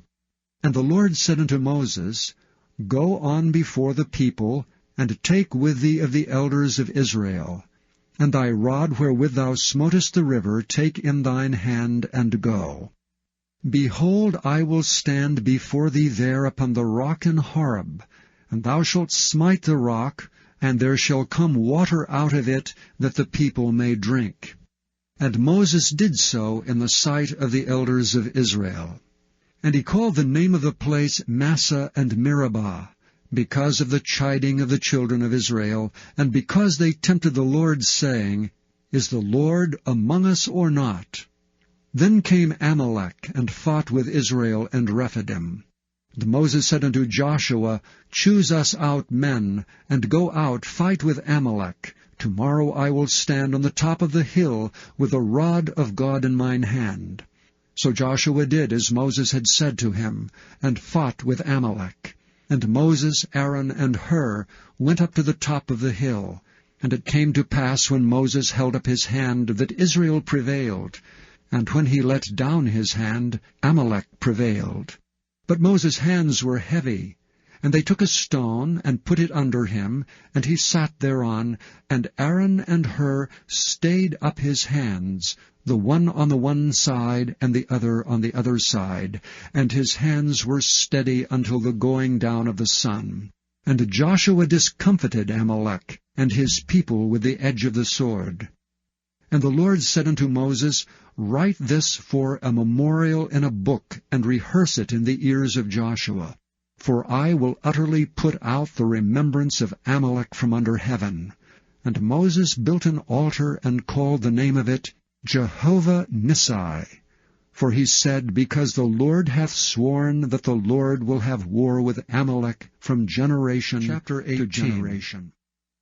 When Jethro the priest of Midian, Moses' father-in-law, heard of all that God had done for Moses and for Israel his people, and that the Lord had brought Israel out of Egypt, then Jethro, Moses' father-in-law, took Zipporah, Moses' wife, after he had sent her back, and her 2 sons, of which the name of one was Gershom, for he said, I have been an alien in a strange land. And the name of the other was Eleazar, for the God of my father, said he, was mine help, and delivered me from the sword of Pharaoh. And Jethro, Moses' father-in-law, came with his sons and his wife unto Moses into the wilderness, where he encamped at the mount of God. And he said unto Moses, I thy father-in-law Jethro am come unto thee, and thy wife and her 2 sons with her. And Moses went out to meet his father-in-law, and did obeisance, and kissed him, and they asked each other of their welfare, and they came into the tent. And Moses told his father-in-law all that the Lord had done unto Pharaoh, and to the Egyptians for Israel's sake, and all the travail that had come upon them by the way, and how the Lord delivered them. And Jethro rejoiced for all the goodness which the Lord had done to Israel, whom he had delivered out of the hand of the Egyptians. And Jethro said, Blessed be the Lord, who hath delivered you out of the hand of the Egyptians, and out of the hand of Pharaoh, who hath delivered the people from under the hand of the Egyptians. Now I know that the Lord is greater than all gods, for in the thing wherein they dwelt proudly he was above them. And Jethro, Moses' father-in-law, took a burnt offering and sacrifices for God. And Aaron came, and all the elders of Israel, to eat bread with Moses' father-in-law before God. And it came to pass on the morrow that Moses sat to judge the people. And the people stood by Moses from morning unto the evening. And when Moses' father-in-law saw all that he did to the people, he said, What is this thing that thou doest to the people? Why sittest thou thyself alone, and all the people stand by thee from morning unto even? And Moses said unto his father-in-law, Because the people come unto me to inquire of God. When they have a matter, they come unto me, and I judge between one and another, and I do make them know the statutes of God and his laws. And Moses' father-in-law said unto him, The thing that thou doest is not good. Thou wilt surely wear away, both thou and this people that is with thee, for this thing is too heavy for thee. Thou art not able to perform it thyself alone. Hearken now unto my voice, I will give thee counsel, and God shall be with thee. Be thou for the people to Godward, that thou mayest bring the causes unto God. And thou shalt teach them ordinances and laws, and shalt show them the way wherein they must walk, and the work that they must do. Moreover, thou shalt provide out of all the people able men, such as fear God, men of truth, hating covetousness, and place such over them to be rulers of thousands, and rulers of hundreds, rulers of 50s, and rulers of 10s. And let them judge the people at all seasons. And it shall be that every great matter they shall bring unto thee, but every small matter they shall judge. So shall it be easier for thyself, and they shall bear the burdens with thee. If thou shalt do this thing, and God command thee so, then thou shalt be able to endure, and all this people shall also go to their place in peace. So Moses hearkened to the voice of his father-in-law, and did all that he had said.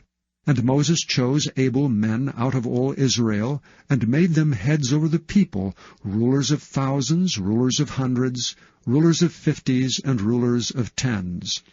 And they judged the people at all seasons. The hard causes they brought unto Moses, but every small matter they judged themselves. And Moses let his father-in-law depart, and he went his way into his own land. Chapter 19. In the 3rd month, when the children of Israel were gone forth out of the land of Egypt, the same day came they into the wilderness of Sinai. For they were departed from Rephidim, and were come to the desert of Sinai, and had pitched in the wilderness, and there Israel camped before the mount. And Moses went up unto God, and the Lord called unto him out of the mountain, saying, Thus shalt thou say to the house of Jacob, and tell the children of Israel, Ye have seen what I did unto the Egyptians, and how I bare you on eagle's wings, and brought you unto myself. Now therefore, if ye will obey my voice indeed, and keep my covenant, then ye shall be a peculiar treasure unto me above all people, for all the earth is mine. And ye shall be unto me a kingdom of priests, and an holy nation. These are the words which thou shalt speak unto the children of Israel. And Moses came and called for the elders of the people, and laid before their faces all these words which the Lord commanded him. And all the people answered together and said, All that the Lord hath spoken we will do. And Moses returned the words of the people unto the Lord. And the Lord said unto Moses, Lo, I come unto thee in a thick cloud, that the people may hear when I speak with thee, and believe thee forever. And Moses told the words of the people unto the Lord. And the Lord said unto Moses, Go unto the people, and sanctify them today and tomorrow, and let them wash their clothes, and be ready against the 3rd day. For the 3rd day the Lord will come down in the sight of the people upon Mount Sinai. And thou shalt set bounds unto the people round about, saying, Take heed to yourselves, that ye go not up into the mount, or touch the border of it. Whosoever toucheth the mount shall be surely put to death. There shall not be an hand touch it, but he shall surely be stoned or shot through. Whether it be beast or man, it shall not live. When the trumpet soundeth long, they shall come up to the mount. And Moses went down from the mount unto the people, and sanctified the people, and they washed their clothes. And he said unto the people, Be ready against the 3rd day, come not at your wives. And it came to pass on the third day in the morning that there were thunders and lightnings, and a thick cloud upon the mount, and the voice of the trumpet exceeding loud, so that all the people that was in the camp trembled. And Moses brought forth the people out of the camp to meet with God. And they stood at the nether part of the mount. And Mount Sinai was altogether in a smoke, because the Lord descended upon it in fire. And the smoke thereof ascended as the smoke of a furnace, and the whole mount quaked greatly. And when the voice of the trumpet sounded long, and waxed louder and louder, Moses spake, and God answered him by a voice. And the Lord came down upon Mount Sinai, on the top of the mount, and the Lord called Moses up to the top of the mount, and Moses went up. And the Lord said unto Moses, Go down, charge the people, lest they break through unto the Lord to gaze, and many of them perish.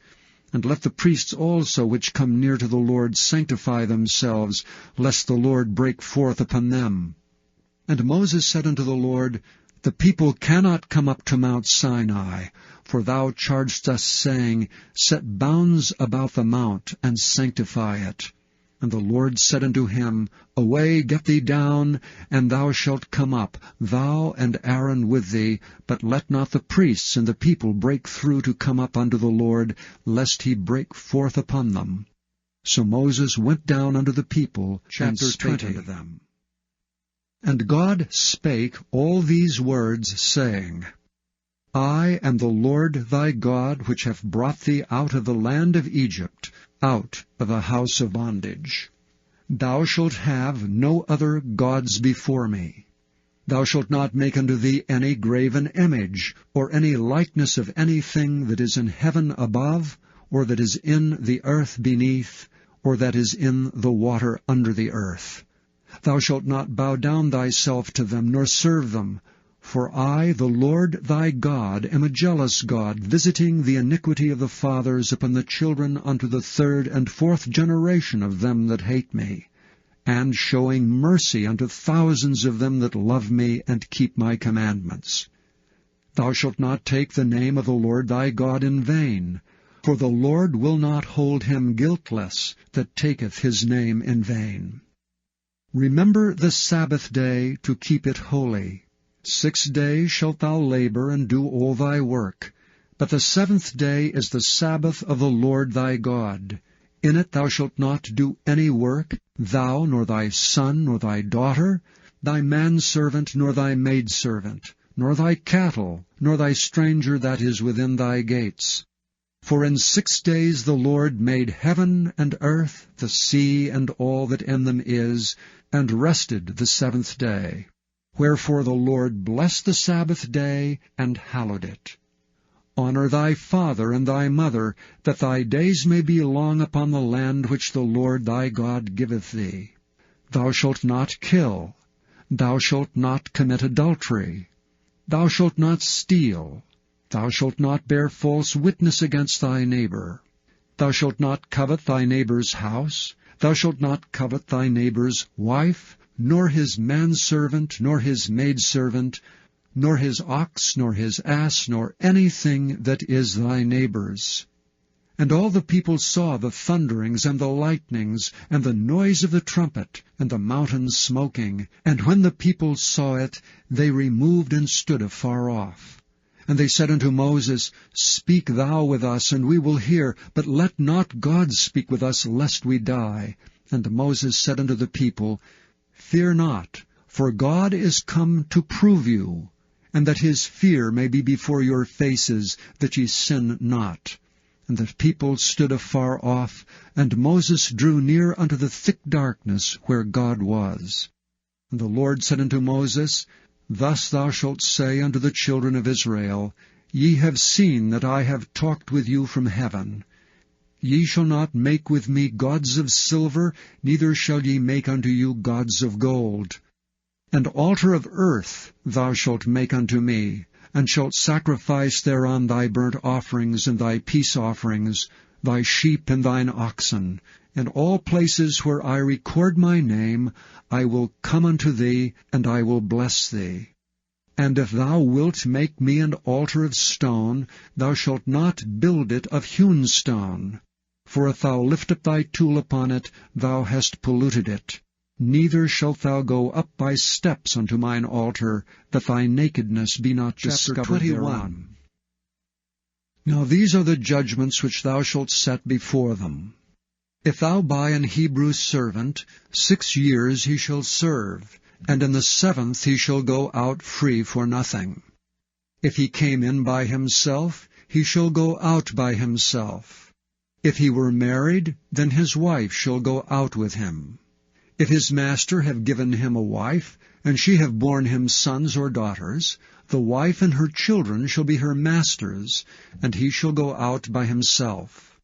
And if thy servant shall plainly say, I love my master, my wife, and my children, I will not go out free, then his master shall bring him unto the judges. He shall also bring him to the door, or unto the doorpost, and his master shall bore his ear through with an awl, and he shall serve him forever.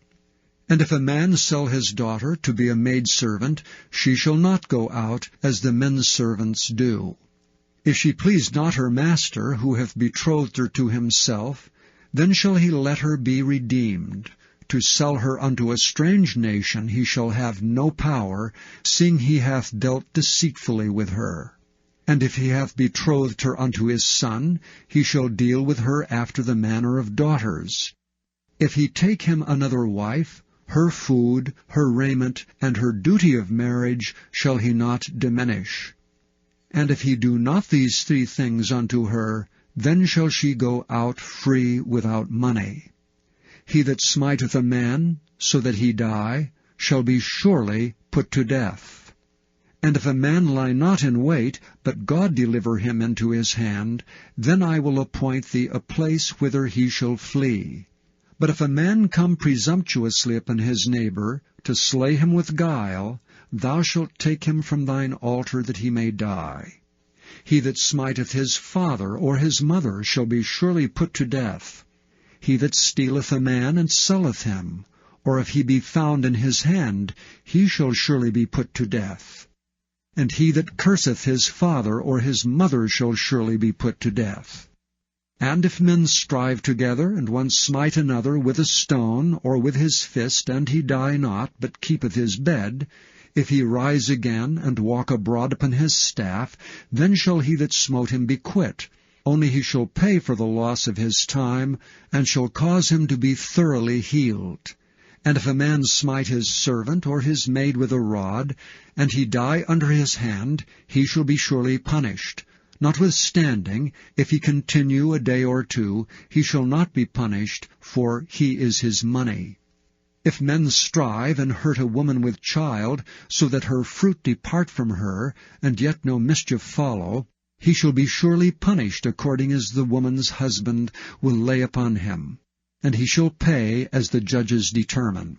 And if any mischief follow, then thou shalt give life for life, eye for eye, tooth for tooth, hand for hand, foot for foot, burning for burning, wound for wound, stripe for stripe. And if a man smite the eye of his servant, or the eye of his maid, that it perish, he shall let him go free for his eye's sake. And if he smite out his manservant's tooth, or his maidservant's tooth, he shall let him go free for his tooth's sake. If an ox gore a man or a woman that they die, then the ox shall be surely stoned, and his flesh shall not be eaten, but the owner of the ox shall be quit. But if the ox were wont to push with his horn in time past, and it hath been testified to his owner, and he hath not kept him in, but that he hath killed a man or a woman, the ox shall be stoned, and his owner also shall be put to death. If there be laid on him a sum of money, then he shall give for the ransom of his life whatsoever is laid upon him. Whether he have gored a son, or have gored a daughter, according to this judgment shall it be done unto him. If the ox shall push a man's servant or a maid's servant, he shall give unto their master 30 shekels of silver, and the ox shall be stoned. And if a man shall open a pit, or if a man shall dig a pit, and not cover it, and an ox or an ass fall therein, the owner of the pit shall make it good, and give money unto the owner of them, and the dead beast shall be his. And if one man's ox hurt another's that he die, then they shall sell the live ox, and divide the money of it, and the dead ox also they shall divide. Or if it be known that the ox hath used to push in time past, and his owner hath not kept him in, he shall surely pay ox for ox, and the dead shall be his own. Chapter 22. If a man shall steal an ox or a sheep, and kill it or sell it, he shall restore 5 oxen for an ox, and 4 sheep for a sheep. If a thief be found breaking up, and be smitten that he die, there shall no blood be shed for him. If the sun be risen upon him, there shall be blood shed for him, for he should make full restitution. If he have nothing, then he shall be sold for his theft. If the theft be certainly found in his hand alive, whether it be ox or ass or sheep, he shall restore double. If a man shall cause a field or vineyard to be eaten, and shall put in his beast, and shall feed in another man's field, of the best of his own field, and of the best of his own vineyard, shall he make restitution. If fire break out, and catch in the thorns, so that the stacks of corn, or the standing corn, or the field be consumed therewith, he that kindled the fire shall surely make restitution. If a man shall deliver unto his neighbor money or stuff to keep, and it be stolen out of the man's house, if the thief be found, let him pay double. If the thief be not found, then the master of the house shall be brought unto the judges, to see whether he have put his hand unto his neighbor's goods. For all manner of trespass, whether it be for ox, for ass, for sheep, for raiment, or for any manner of lost thing, which another challengeth to be his, the cause of both parties shall come before the judges, and whom the judges shall condemn, he shall pay double unto his neighbor.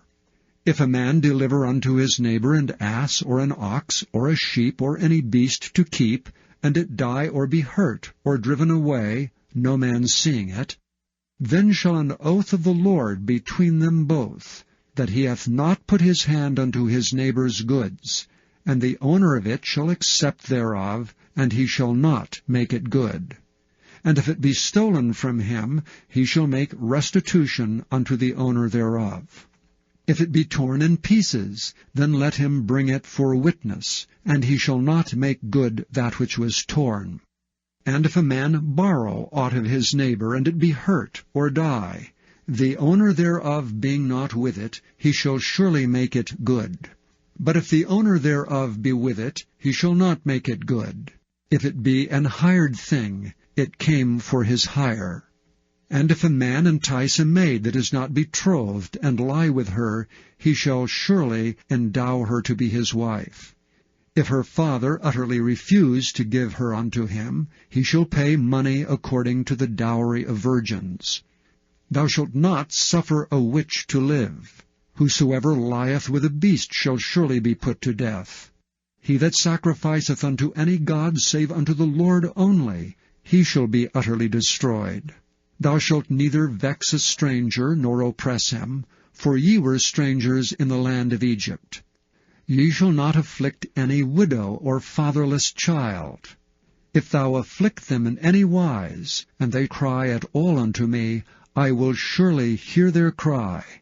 And my wrath shall wax hot, and I will kill you with the sword, and your wives shall be widows, and your children fatherless. If thou lend money to any of my people that is poor by thee, thou shalt not be to him as an usurer, neither shalt thou lay upon him usury. If thou at all take thy neighbor's raiment to pledge, thou shalt deliver it unto him by that the sun goeth down. For that is his covering only, it is his raiment for his skin. Wherein shall he sleep? And it shall come to pass when he crieth unto me that I will hear, for I am gracious. Thou shalt not revile the gods, nor curse the ruler of thy people.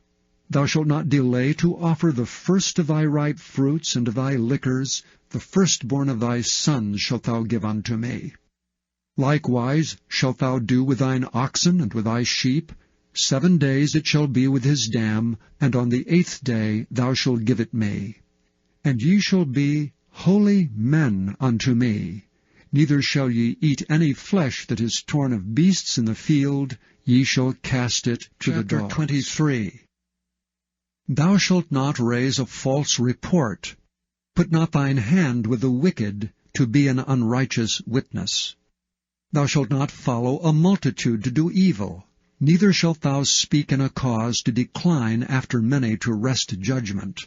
Neither shalt thou countenance a poor man in his cause.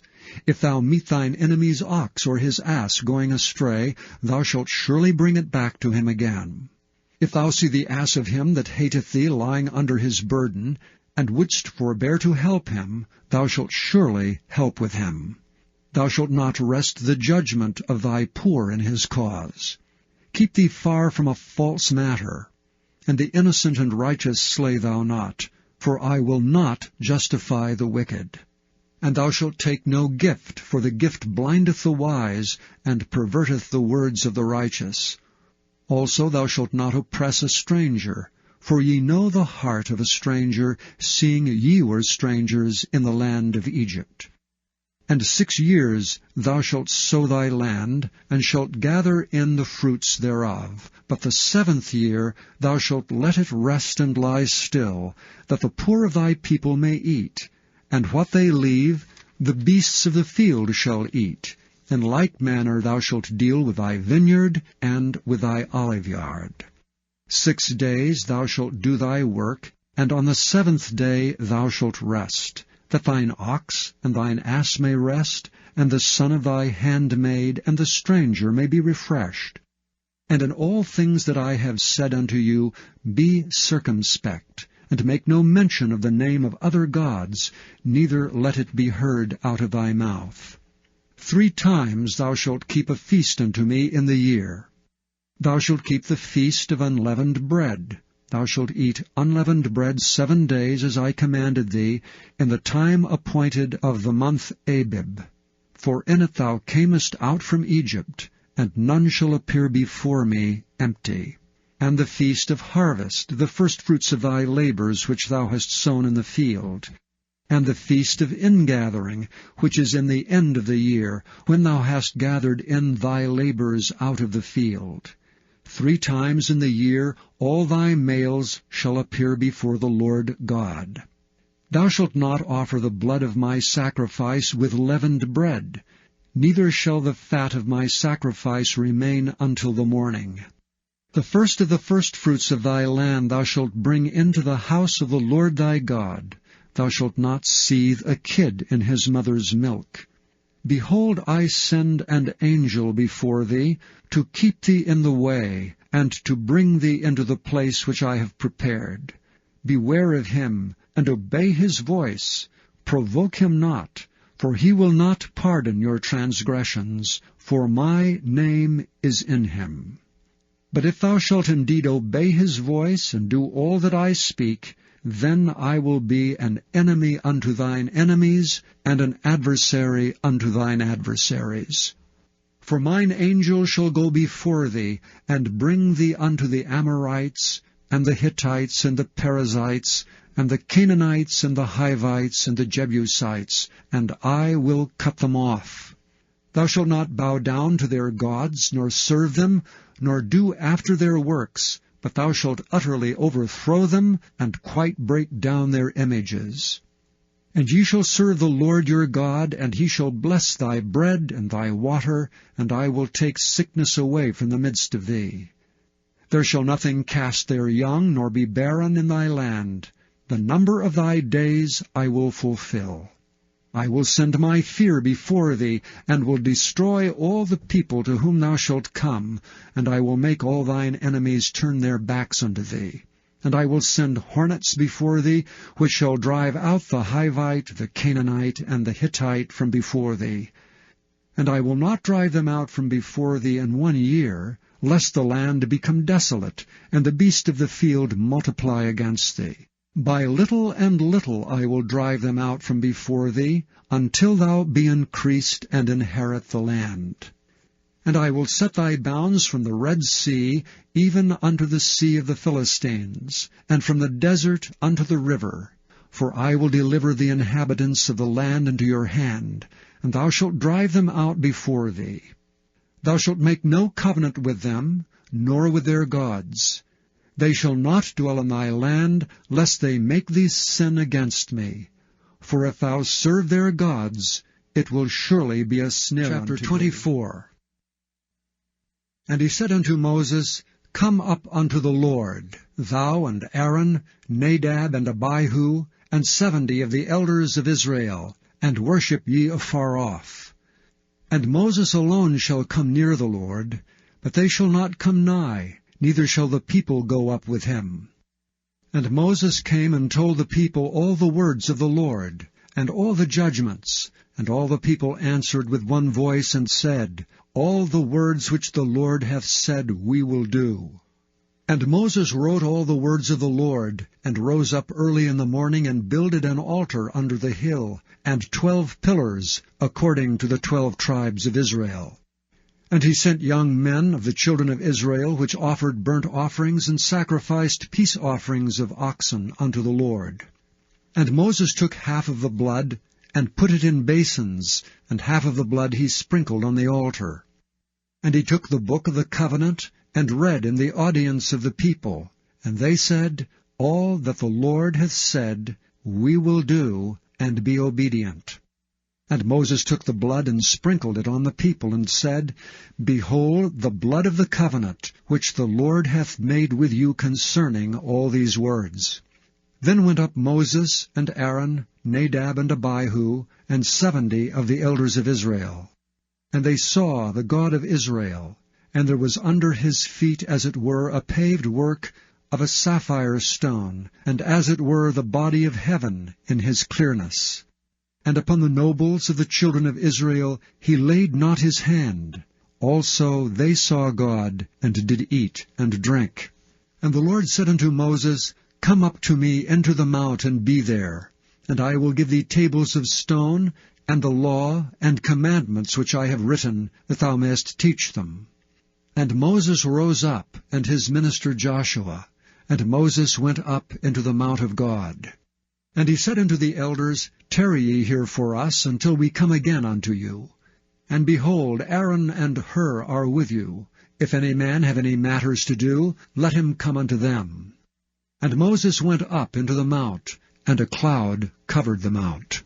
And the glory of the Lord abode upon Mount Sinai, and the cloud covered it 6 days. And the 7th day he called unto Moses out of the midst of the cloud. And the sight of the glory of the Lord was like devouring fire on the top of the mount in the eyes of the children of Israel. And Moses went into the midst of the cloud, and gat him up into the mount. And Moses was in the mount 40 days. Chapter 25. And the Lord spake unto Moses, saying, Speak unto the children of Israel, that they bring me an offering. Of every man that giveth it willingly with his heart, ye shall take my offering. And this is the offering which ye shall take of them, gold, and silver, and brass, and blue, and purple, and scarlet, and fine linen, and goat's hair, and rams' skins dyed red, and badgers' skins, and shittim wood, oil for the light, spices for anointing oil, and for sweet incense, onyx stones and stones to be set in the ephod and in the breastplate. And let them make me a sanctuary, that I may dwell among them. According to all that I show thee, after the pattern of the tabernacle and the pattern of all the instruments thereof, even so shall ye make it. And they shall make an ark of shittim wood. 2 cubits and a half shall be the length thereof, and 1 cubit and a half the breadth thereof, and 1 cubit and a half the height thereof. And thou shalt overlay it with pure gold. Within and without shalt thou overlay it, and shalt make upon it a crown of gold round about. And thou shalt cast 4 rings of gold for it, and put them in the 4 corners thereof. And 2 rings shall be in the one side of it, and 2 rings in the other side of it. And thou shalt make staves of shittim wood, and overlay them with gold. And thou shalt put the staves into the rings by the sides of the ark, that the ark may be borne with them.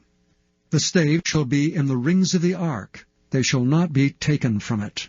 And thou shalt put into the ark the testimony which I shall give thee.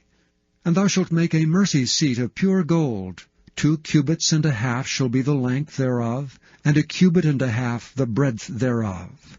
And thou shalt make 2 cherubims of gold, of beaten work shalt thou make them, in the 2 ends of the mercy seat. And make 1 cherub on the one end, and the other cherub on the other end, even of the mercy seat shall ye make the cherubims on the 2 ends thereof. And the cherubim shall stretch forth their wings on high, covering the mercy seat with their wings, and their faces shall look one to another. Toward the mercy seat shall the faces of the cherubims be. And thou shalt put the mercy seat above upon the ark, and in the ark thou shalt put the testimony that I shall give thee. And there I will meet with thee, and I will commune with thee from above the mercy seat, from between the 2 cherubims which are upon the ark of the testimony, of all things which I will give thee in commandment unto the children of Israel. Thou shalt also make a table of shittim wood, 2 cubits shall be the length thereof, and 1 cubit the breadth thereof, and 1 cubit and a half the height thereof. And thou shalt overlay it with pure gold, and make thereto a crown of gold round about. And thou shalt make unto it a border of an hand breadth round about, and thou shalt make a golden crown to the border thereof round about. And thou shalt make for it 4 rings of gold, and put the rings in the 4 corners that are on the 4 feet thereof. Over against the border shall the rings be for places of the staves to bear the table. And thou shalt make the staves of shittim wood, and overlay them with gold, that the table may be borne with them. And thou shalt make the dishes thereof, and spoons thereof, and covers thereof, and bowls thereof to cover withal. Of pure gold shalt thou make them. And thou shalt set upon the table showbread before me alway. And thou shalt make a candlestick of pure gold. Of beaten work shall the candlestick be made. His shaft and his branches, his bowls, his knops and his flowers shall be the same. And 6 branches shall come out of the sides of it, 3 branches of the candlestick out of the one side, and 3 branches of the candlestick out of the other side. 3 bowls made like unto almonds, with a knop and a flower in one branch, and 3 bowls made like almonds in the other branch, with a knop and a flower. So in the 6 branches that come out of the candlestick. And in the candlestick shall be 4 bowls made like unto almonds, with their knops and their flowers. And there shall be a knop under 2 branches of the same, and a knop under 2 branches of the same, and a knop under 2 branches of the same, according to the 6 branches that proceed out of the candlestick. Their knops and their branches shall be of the same. All it shall be 1 beaten work of pure gold. And thou shalt make the 7 lamps thereof, and they shall light the lamps thereof, that they may give light over against it. And the tongs thereof, and the snuff dishes thereof shall be of pure gold. Of a talent of pure gold shall he make it, with all these vessels. And look that thou make them after their pattern, which was showed thee in the mount.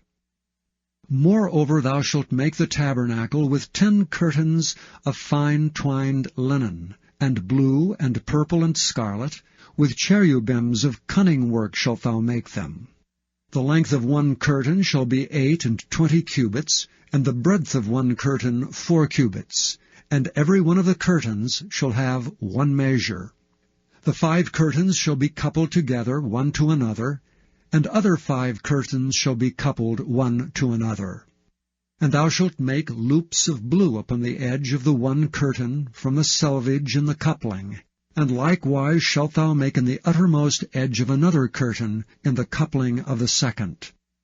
50 loops shalt thou make in the one curtain, and 50 loops shalt thou make in the edge of the curtain that is in the coupling of the second, that the loops may take hold one of another. And thou shalt make 50 taches of gold, and couple the curtains together with the taches, and it shall be one tabernacle. And thou shalt make curtains of goat's hair to be a covering upon the tabernacle. 11 curtains shalt thou make. The length of one curtain shall be 30 cubits, and the breadth of one curtain 4 cubits, and the 11 curtains shall be all of one measure. And thou shalt couple 5 curtains by themselves, and 6 curtains by themselves, and shalt double the 6th curtain in the forefront of the tabernacle.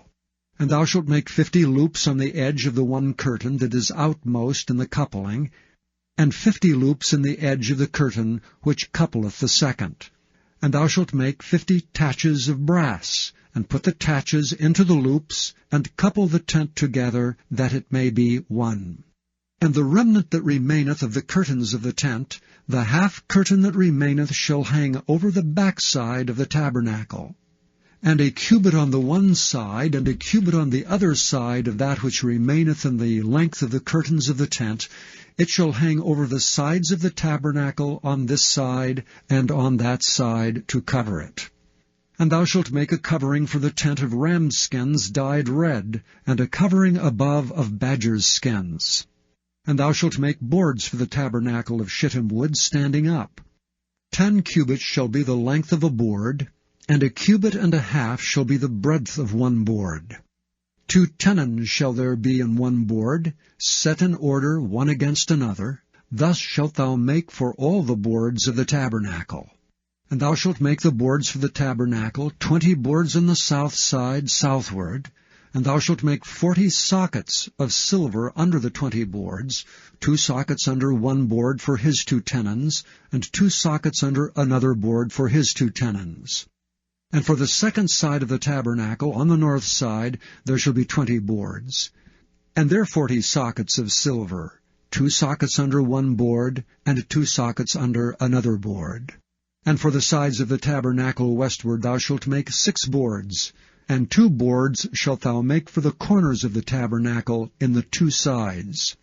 And they shall be coupled together beneath, and they shall be coupled together above the head of it unto one ring. Thus shall it be for them both. They shall be for the 2 corners. And they shall be 8 boards, and their sockets of silver, 16 sockets, 2 sockets under one board, and 2 sockets under another board. And thou shalt make bars of shittim wood, 5 for the boards of one side of the tabernacle, and 5 bars for the boards of the other side of the tabernacle, and 5 bars for the boards of the side of the tabernacle, for the 2 sides westward. And the middle bar in the midst of the boards shall reach from end to end.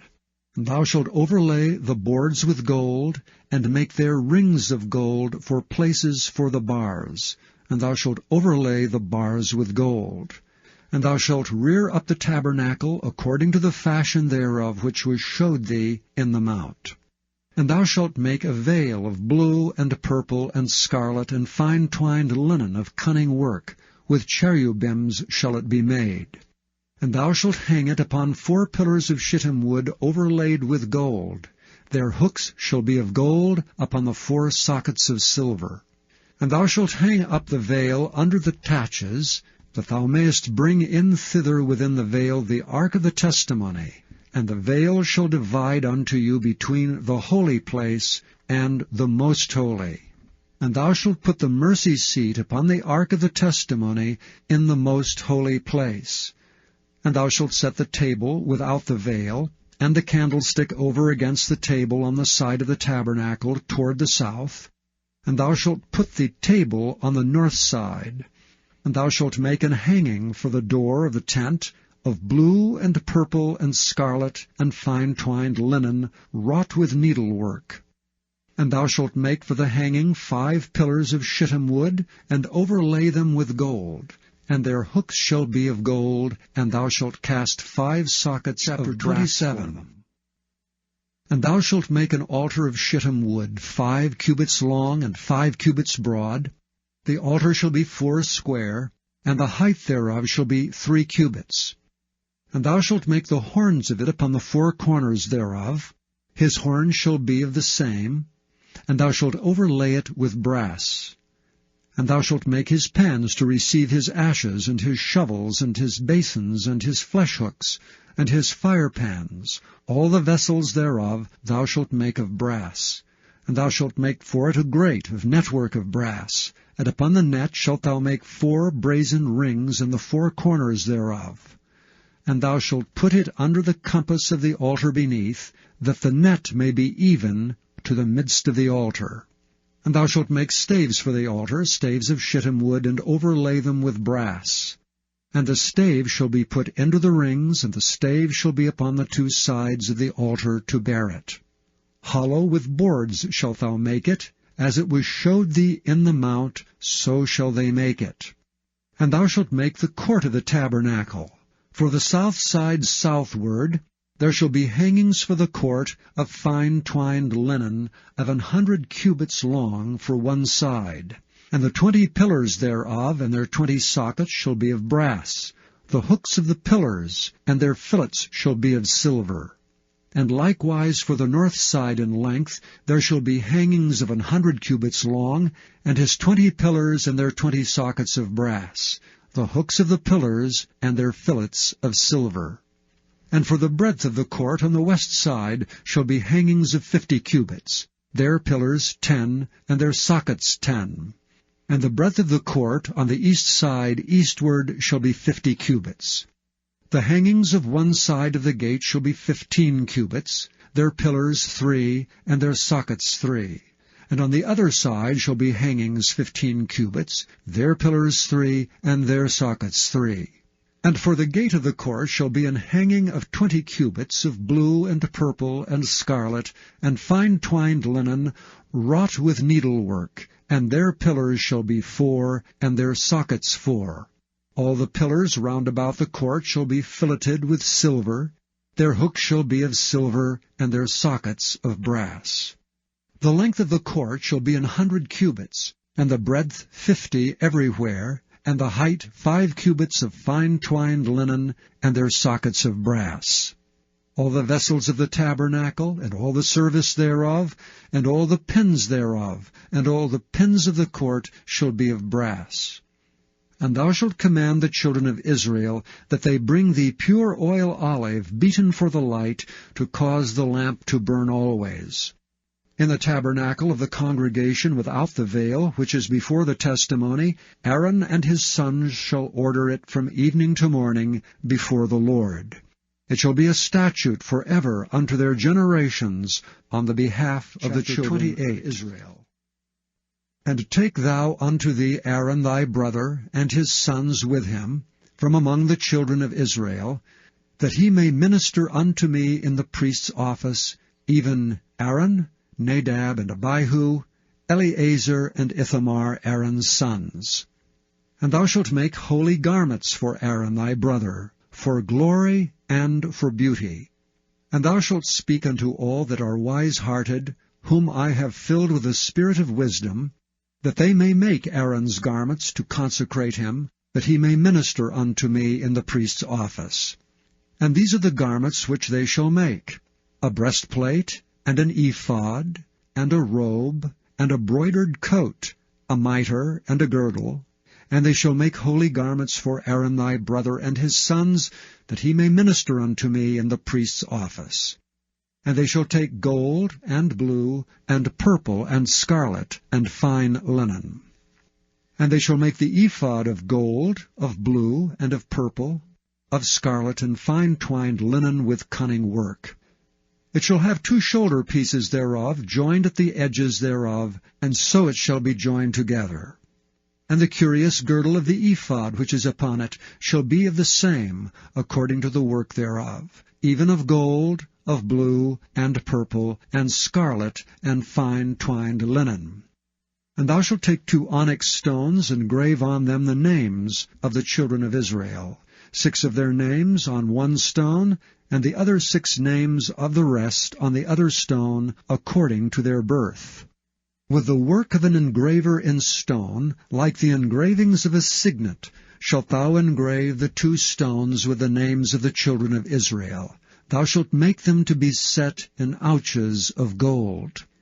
And thou shalt put the 2 stones upon the shoulders of the ephod for stones of a memorial unto the children of Israel. And Aaron shall bear their names before the Lord upon his 2 shoulders for a memorial. And thou shalt make ouches of gold, and 2 chains of pure gold at the ends. Of wreathen work shalt thou make them, and fasten the wreathen chains to the ouches. And thou shalt make the breastplate of judgment with cunning work. After the work of the ephod thou shalt make it, of gold, of blue, and of purple, and of scarlet, and of fine twined linen shalt thou make it. 4 square it shall be, being doubled. A span shall be the length thereof, and a span shall be the breadth thereof. And thou shalt set in it settings of stones, even 4 rows of stones. The first row shall be a sardius, a topaz, and a carbuncle. This shall be the first row. And the second row shall be an emerald, a sapphire, and a diamond. And the third row a ligure, an agate, and an amethyst. And the fourth row a beryl, and an onyx, and a jasper. They shall be set in gold in their enclosings. And the stones shall be with the names of the children of Israel, 12 according to their names, like the engravings of a signet. Every one with his name shall they be, according to the 12 tribes. And thou shalt make upon the breastplate chains at the ends of wreathen work of pure gold. And thou shalt make upon the breastplate 2 rings of gold, and shalt put the 2 rings on the 2 ends of the breastplate. And thou shalt put the 2 wreathen chains of gold in the 2 rings which are on the ends of the breastplate. And the other 2 ends, the 2 wreathen chains, shalt thou fasten in the 2 ouches, and put them on the shoulder pieces of the ephod before it. And thou shalt make 2 rings of gold, and thou shalt put them upon the 2 ends of the breastplate in the border thereof, which is in the side of the ephod inward. And 2 other rings of gold thou shalt make, and shalt put them on the 2 sides of the ephod underneath, toward the forepart thereof, over against the other coupling thereof, above the curious girdle of the ephod. And they shall bind the breastplate by the rings thereof unto the rings of the ephod with a lace of blue, that it may be above the curious girdle of the ephod, and that the breastplate be not loosed from the ephod. And Aaron shall bear the names of the children of Israel in the breastplate of judgment upon his heart, when he goeth into the holy place, for a memorial before the Lord continually. And thou shalt put in the breastplate of judgment the Urim and the Thummim, and they shall be upon Aaron's heart when he goeth in before the Lord. And Aaron shall bear the judgment of the children of Israel upon his heart before the Lord continually. And thou shalt make the robe of the ephod all of blue. And there shall be an hole in the top of it, in the midst thereof. It shall have a binding of woven work round about the whole of it, as it were the hole of an habergeon, that it be not rent.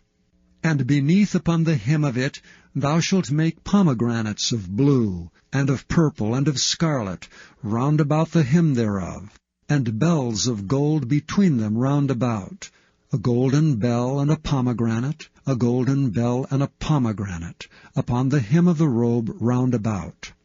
And it shall be upon Aaron to minister, and his sound shall be heard when he goeth in unto the holy place before the Lord, and when he cometh out, that he die not. And thou shalt make a plate of pure gold, and grave upon it, like the engravings of a signet, Holiness to the Lord. And thou shalt put it on a blue lace, that it may be upon the mitre, upon the forefront of the mitre it shall be. And it shall be upon Aaron's forehead, that Aaron may bear the iniquity of the holy things, which the children of Israel shall hallow in all their holy gifts. And it shall be always upon his forehead, that they may be accepted before the Lord. And thou shalt embroider the coat of fine linen, and thou shalt make the mitre of fine linen, and thou shalt make the girdle of needlework. And for Aaron's sons thou shalt make coats, and thou shalt make for them girdles, and bonnets shalt thou make for them, for glory and for beauty. And thou shalt put them upon Aaron thy brother, and his sons with him, and shalt anoint them, and consecrate them, and sanctify them, that they may minister unto me in the priest's office. And thou shalt make them linen breeches to cover their nakedness, from the loins even unto the thighs they shall reach. And they shall be upon Aaron and upon his sons, when they come in unto the tabernacle of the congregation, or when they come near unto the altar to minister in the holy place, that they bear not iniquity and die. It shall be a statute for ever unto him and his seed after him. And this is the thing that thou shalt do unto them to hallow them, to minister unto me in the priest's office. Take 1 young bullock, and 2 rams without blemish, and unleavened bread, and cakes unleavened tempered with oil, and wafers unleavened, anointed with oil. Of wheaten flour shalt thou make them. And thou shalt put them into 1 basket, and bring them in the basket with the bullock and the 2 rams. And Aaron and his sons thou shalt bring unto the door of the tabernacle of the congregation, and shalt wash them with water. And thou shalt take the garments, and put upon Aaron the coat, and the robe of the ephod, and the breastplate, and gird him with the curious girdle of the ephod. And thou shalt put the mitre upon his head, and put the holy crown upon the mitre. Then shalt thou take anointing oil, and pour it upon his head, and anoint him. And thou shalt bring his sons, and put coats upon them. And thou shalt gird them with girdles, Aaron and his sons, and put the bonnets on them. And the priest's office shall be theirs for a perpetual statute, and thou shalt consecrate Aaron and his sons. And thou shalt cause a bullock to be brought before the tabernacle of the congregation, and Aaron and his sons shall put their hands upon the head of the bullock. And thou shalt kill the bullock before the Lord, by the door of the tabernacle of the congregation. And thou shalt take of the blood of the bullock, and put it upon the horns of the altar with thy finger, and pour all the blood beside the bottom of the altar. And thou shalt take all the fat that covereth the inwards, and the caul that is above the liver, and the 2 kidneys, and the fat that is upon them, and burn them upon the altar. But the flesh of the bullock, and his skin, and his dung, shalt thou burn with fire without the camp. It is a sin offering. Thou shalt also take 1 ram, and Aaron and his sons shall put their hands upon the head of the ram. And thou shalt slay the ram, and thou shalt take his blood, and sprinkle it round about upon the altar. And thou shalt cut the ram in pieces, and wash the inwards of him and his legs, and put them unto his pieces, and unto his head. And thou shalt burn the whole ram upon the altar. It is a burnt offering unto the Lord. It is a sweet savour, and offering made by fire unto the Lord. And thou shalt take the other ram, and Aaron and his sons shall put their hands upon the head of the ram. Then shalt thou kill the ram, and take of his blood, and put it upon the tip of the right ear of Aaron, and upon the tip of the right ear of his sons, and upon the thumb of their right hand, and upon the great toe of their right foot, and sprinkle the blood upon the altar round about. And thou shalt take of the blood that is upon the altar, and of the anointing oil, and sprinkle it upon Aaron, and upon his garments, and upon his sons, and upon the garments of his sons with him. And he shall be hallowed, and his garments, and his sons' garments with him. Also thou shalt take of the ram the fat, and the rump, and the fat that covereth the inwards, and the caul above the liver, and the 2 kidneys, and the fat that is upon them, and the right shoulder, for it is a ram of consecration, and 1 loaf of bread, and 1 cake of oiled bread, and 1 wafer out of the basket of the unleavened bread that is before the Lord. And thou shalt put all in the hands of Aaron, and in the hands of his sons, and shalt wave them for a wave offering before the Lord. And thou shalt receive them of their hands, and burn them upon the altar for a burnt offering, for a sweet savour before the Lord. It is an offering made by fire unto the Lord. And thou shalt take the breast of the ram of Aaron's consecration, and wave it for a wave offering before the Lord, and it shall be thy part. And thou shalt sanctify the breast of the wave offering, and the shoulder of the heave offering, which is waved, and which is heaved up, of the ram of the consecration, even of that which is for Aaron, and of that which is for his sons. And it shall be Aaron's and his sons by a statute forever from the children of Israel. For it is an heave offering, and it shall be an heave offering from the children of Israel of the sacrifice of their peace offerings, even their heave offering unto the Lord. And the holy garments of Aaron shall be his sons after him, to be anointed therein, and to be consecrated in them.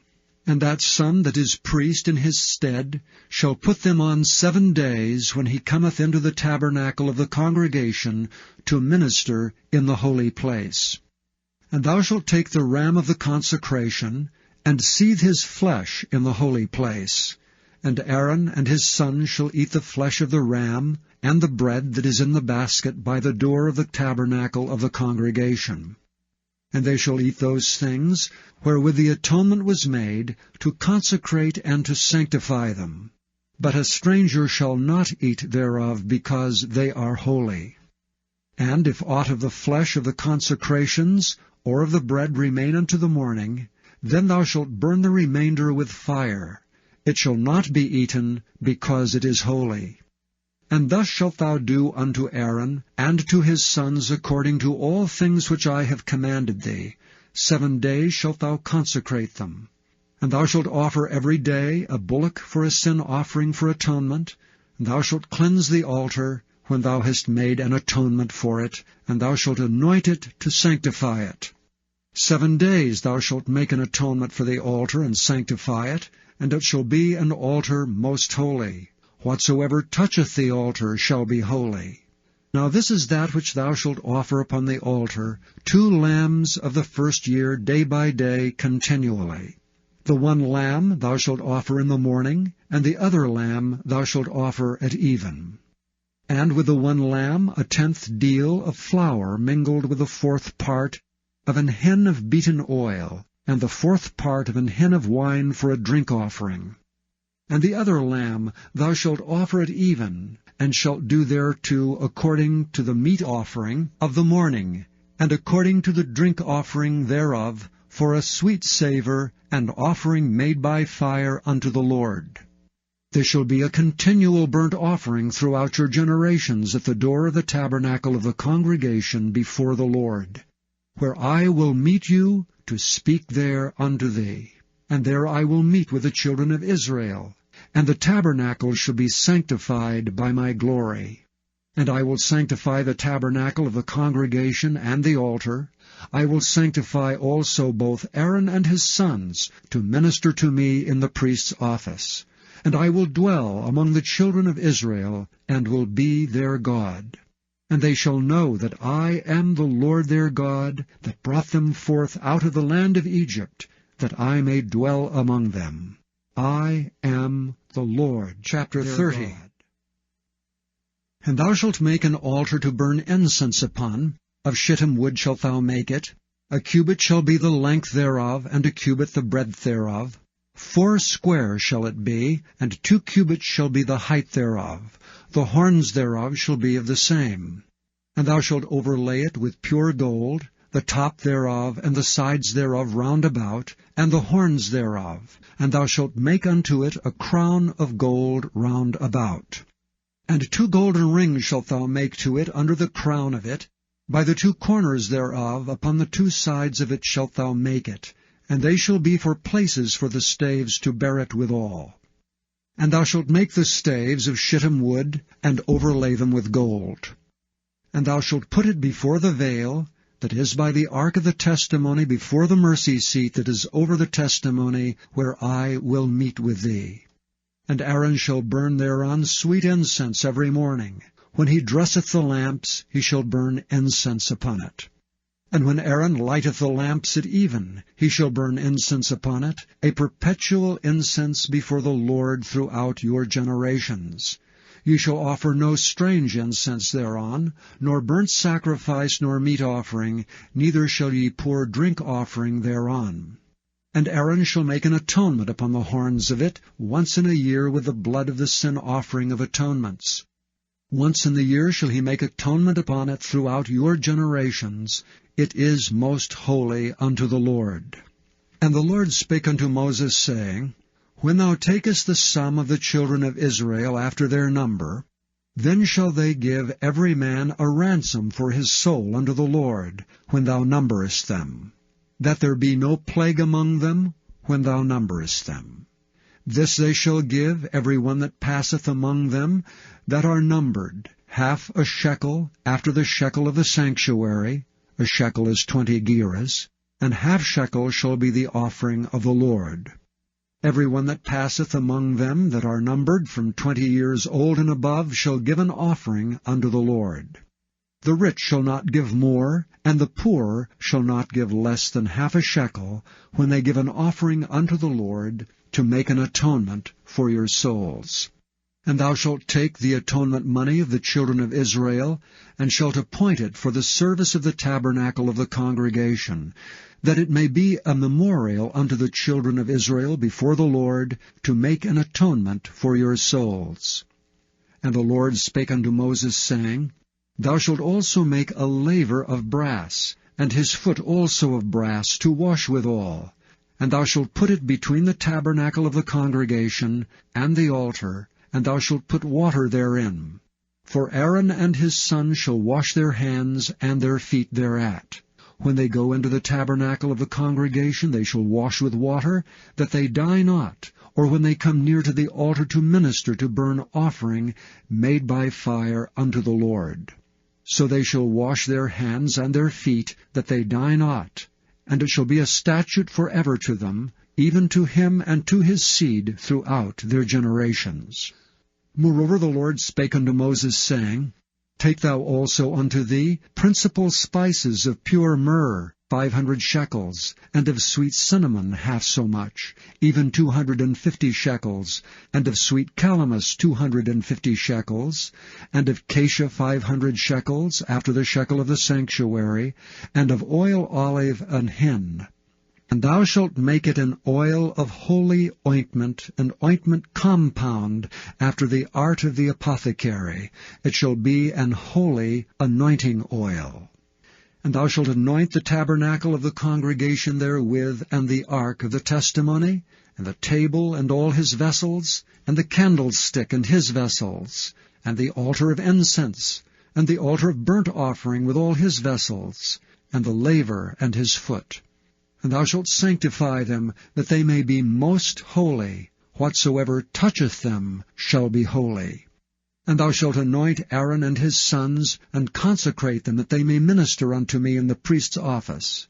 And thou shalt speak unto the children of Israel, saying, This shall be an holy anointing oil unto me throughout your generations. Upon man's flesh shall it not be poured, neither shall ye make any other like it, after the composition of it. It is holy, and it shall be holy unto you. Whosoever compoundeth any like it, or whosoever putteth any of it upon a stranger, shall even be cut off from his people.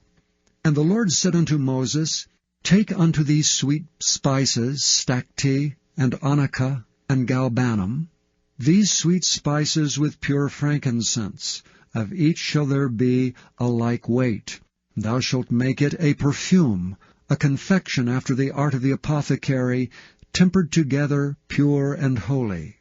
Thou shalt beat some of it very small, and put of it before the testimony in the tabernacle of the congregation, where I will meet with thee. It shall be unto you most holy. And as for the perfume which thou shalt make, ye shall not make to yourselves according to the composition thereof. It shall be unto thee holy for the Lord. Whosoever shall make like unto that, to smell thereto, shall even be cut off from 31. His people.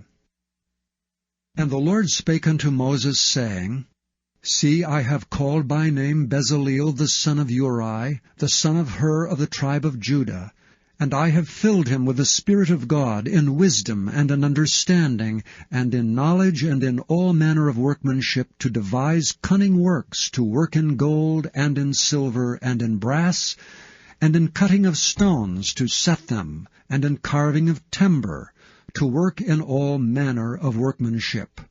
And I, behold, I have given with him Aholiab, the son of Ahisamach of the tribe of Dan.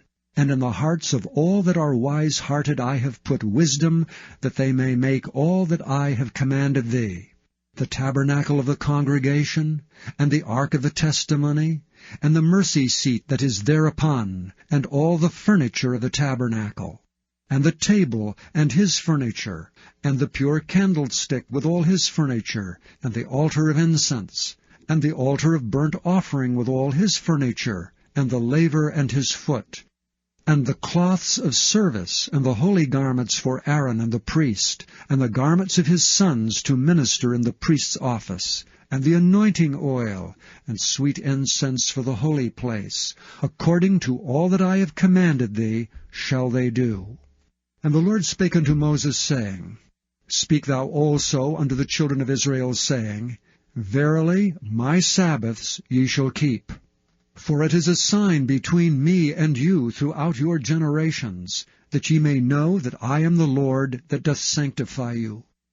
Ye shall keep the Sabbath therefore, for it is holy unto you. Every one that defileth it shall surely be put to death.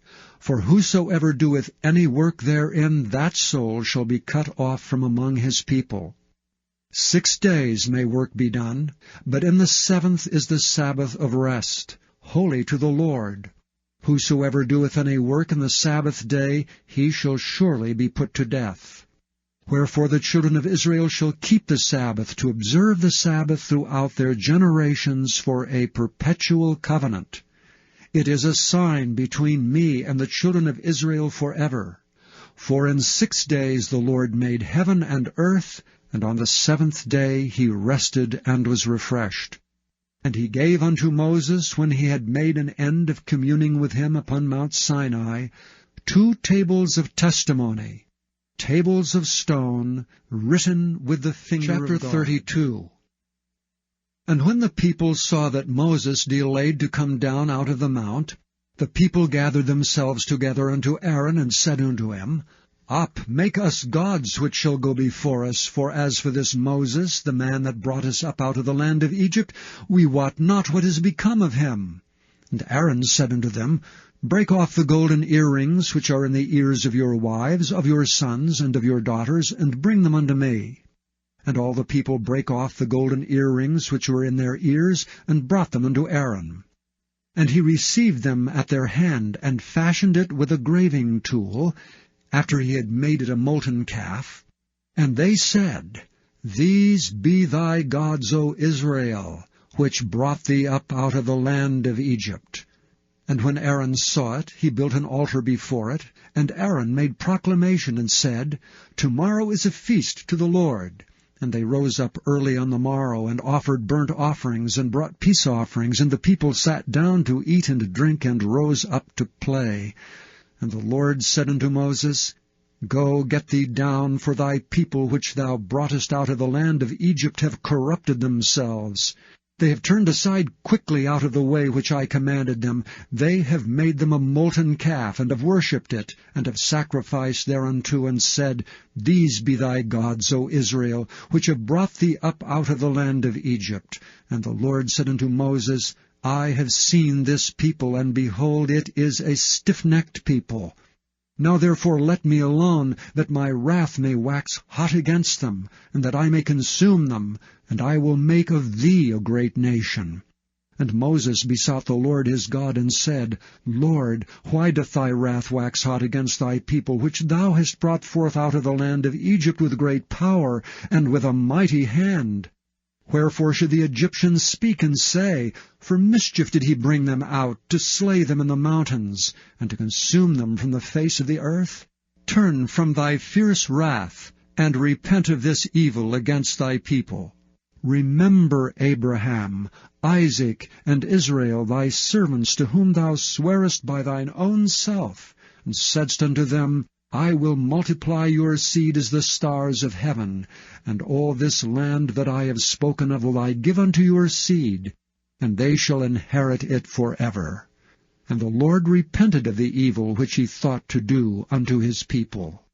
And Moses turned and went down from the mount, and the 2 tables of the testimony were in his hand. The tables were written on both their sides, on the one side and on the other were they written. And the tables were the work of God, and the writing was the writing of God graven upon the tables. And when Joshua heard the noise of the people as they shouted, he said unto Moses, There is a noise of war in the camp.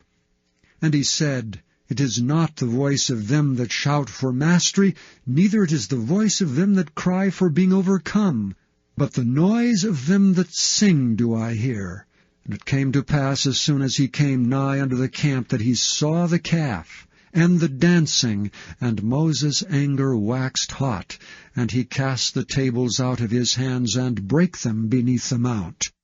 And he took the calf which they had made, and burnt it in the fire, and ground it to powder, and strawed it upon the water, and made the children of Israel drink of it. And Moses said unto Aaron, What did this people unto thee, that thou hast brought so great a sin upon them? And Aaron said, Let not the anger of my Lord wax hot. Thou knowest the people, that they are set on mischief. For they said unto me, Make us gods which shall go before us. As for this Moses, the man that brought us up out of the land of Egypt, we wot not what is become of him. And I said unto them, Whosoever hath any gold, let them break it off. So they gave it me, then I cast it into the fire, and there came out this calf.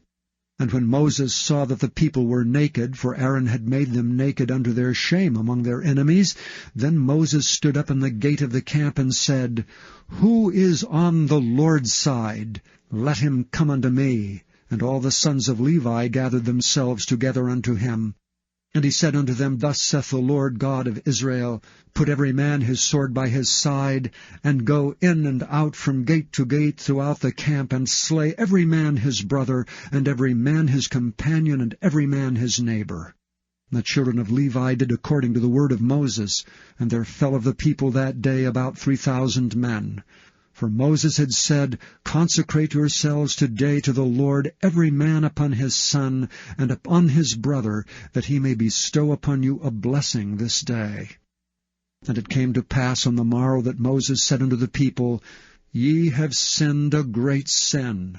And now I will go up unto the Lord, peradventure I shall make an atonement for your sin.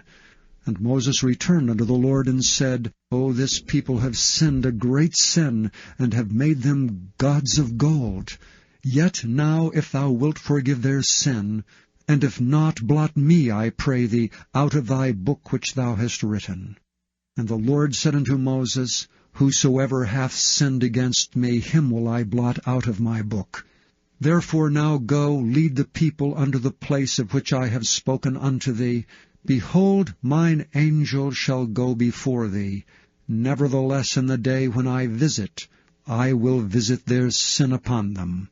And the Lord plagued the people because they made the calf. Chapter 33. And the Lord said unto Moses, Depart, and go up hence, thou and the people which thou hast brought up out of the land of Egypt, unto the land which I swear unto Abraham, to Isaac, and to Jacob, saying, Unto thy seed will I give it.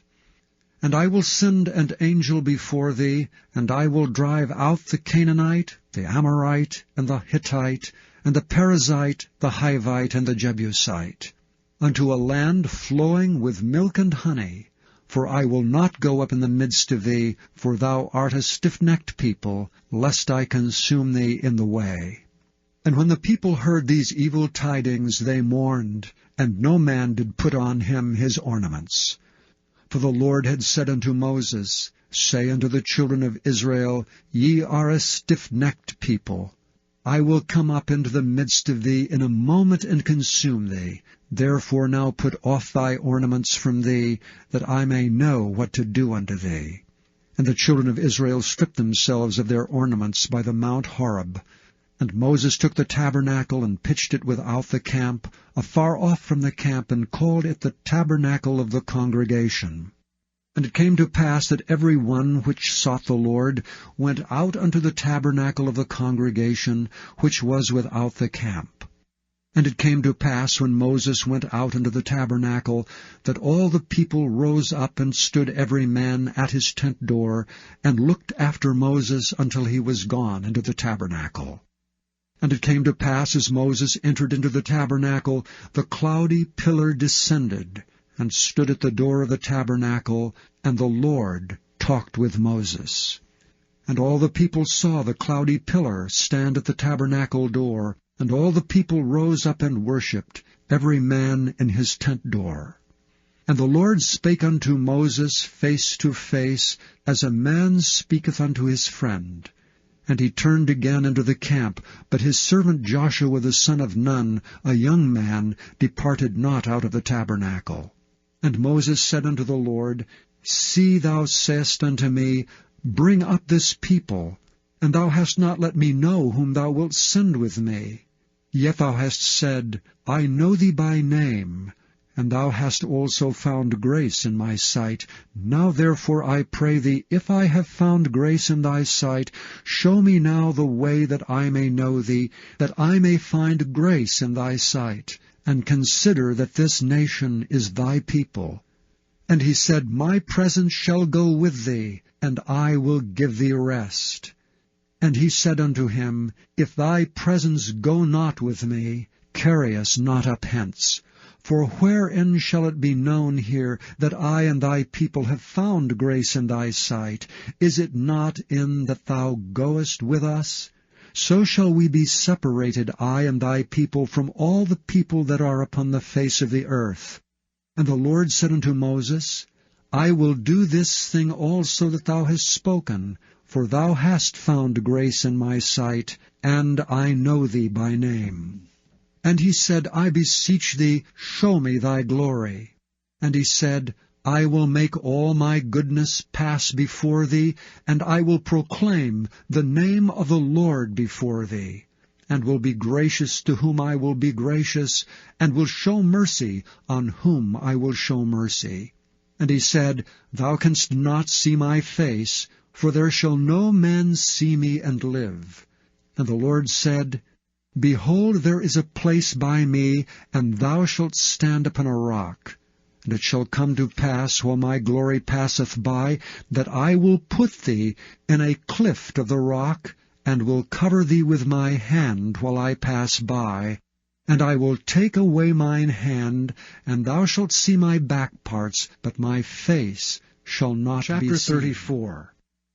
And the Lord said unto Moses, Hew thee 2 tables of stone like unto the first, and I will write upon these tables the words that were in the first tables which thou breakest. And be ready in the morning, and come up in the morning unto Mount Sinai, and present thyself there to me in the top of the mount. And no man shall come up with thee, neither let any man be seen throughout all the mount. Neither let the flocks nor herds feed before that mount. And he hewed 2 tables of stone like unto the first, and Moses rose up early in the morning, and went up unto Mount Sinai, as the Lord had commanded him, and took in his hand the 2 tables of stone. And the Lord descended in the cloud, and stood with him there, and proclaimed the name of the Lord.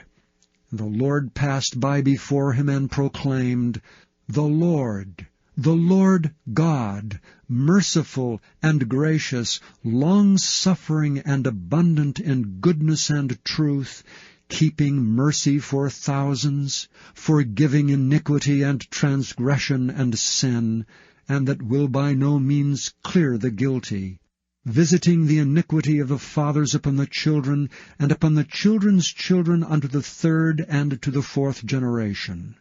And Moses made haste, and bowed his head toward the earth, and worshipped.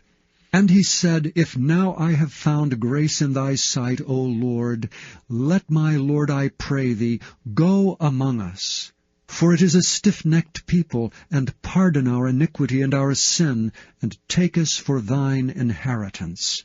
And he said, Behold, I make a covenant.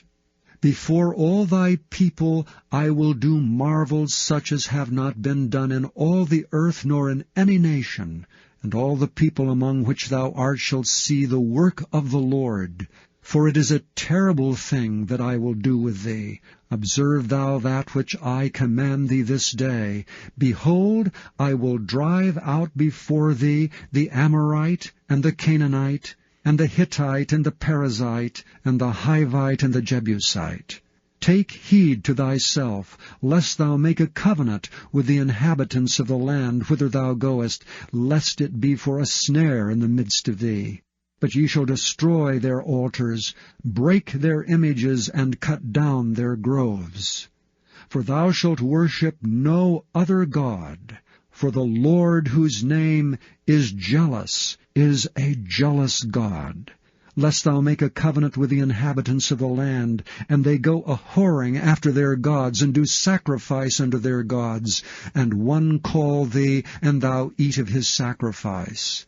And thou take of their daughters unto thy sons, and their daughters go a-whoring after their gods, and make thy sons go a-whoring after their gods. Thou shalt make thee no molten gods. The feast of unleavened bread shalt thou keep. 7 days thou shalt eat unleavened bread, as I commanded thee, in the time of the month Abib. For in the month Abib thou camest out from Egypt. All that openeth the matrix is mine, and every firstling among thy cattle, whether ox or sheep, that is male. But the firstling of an ass thou shalt redeem with a lamb, and if thou redeem him not, then shalt thou break his neck. All the firstborn of thy sons shalt thou redeem, and none shall appear before me empty. 6 days shalt thou work, but on the 7th day thou shalt rest. In earing time and in harvest thou shalt rest. And thou shalt observe the feast of weeks, of the firstfruits of wheat harvest, and the feast of ingathering at the year's end. Thrice in the year shall all your men children appear before the Lord God, the God of Israel. For I will cast out the nations before thee, and enlarge thy borders. Neither shall any man desire thy land when thou shalt go up to appear before the Lord thy God thrice in the year. Thou shalt not offer the blood of my sacrifice with leaven, neither shall the sacrifice of the feast of the Passover be left unto the morning. The first of the firstfruits of thy land shalt thou bring unto the house of the Lord thy God. Thou shalt not see the kid in his mother's milk. And the Lord said unto Moses, Write thou these words, for after the tenor of these words I have made a covenant with thee and with Israel. And he was there with the Lord 40 days and 40 nights. He did neither eat bread nor drink water, and he wrote upon the tables the words of the covenant, the 10 commandments. And it came to pass, when Moses came down from Mount Sinai, with the 2 tables of testimony in Moses' hand, when he came down from the mount, that Moses wist not that the skin of his face shone while he talked with him. And when Aaron and all the children of Israel saw Moses, behold, the skin of his face shone, and they were afraid to come nigh him. And Moses called unto them, and Aaron and all the rulers of the congregation returned unto him, and Moses talked with them. And afterward all the children of Israel came nigh, and he gave them in commandment all that the Lord had spoken with him in Mount Sinai. And till Moses had done speaking with them, he put a veil on his face. But when Moses went in before the Lord to speak with him, he took the veil off until he came out. And he came out and spake unto the children of Israel that which he was commanded. And the children of Israel saw the face of Moses, that the skin of Moses' face shone. And Moses put the veil upon his face again until he went in to speak with him. And Moses gathered all the congregation of the children of Israel together, and said unto them, These are the words which the Lord hath commanded, that ye should do them. 6 days shall work be done, but on the 7th day there shall be to you an holy day, a Sabbath of rest to the Lord. Whosoever doeth work therein shall be put to death. Ye shall kindle no fire throughout your habitations upon the Sabbath day. And Moses spake unto all the congregation of the children of Israel, saying, This is the thing which the Lord commanded, saying, Take ye from among you an offering unto the Lord. Whosoever is of a willing heart, let him bring it, an offering of the Lord, gold and silver and brass, and blue and purple and scarlet and fine linen and goat's hair, and ram's skins dyed red, and badger's skins and shittim wood, and oil for the light, and spices for anointing oil and for the sweet incense, and onyx stones and stones to be set for the ephod and for the breastplate.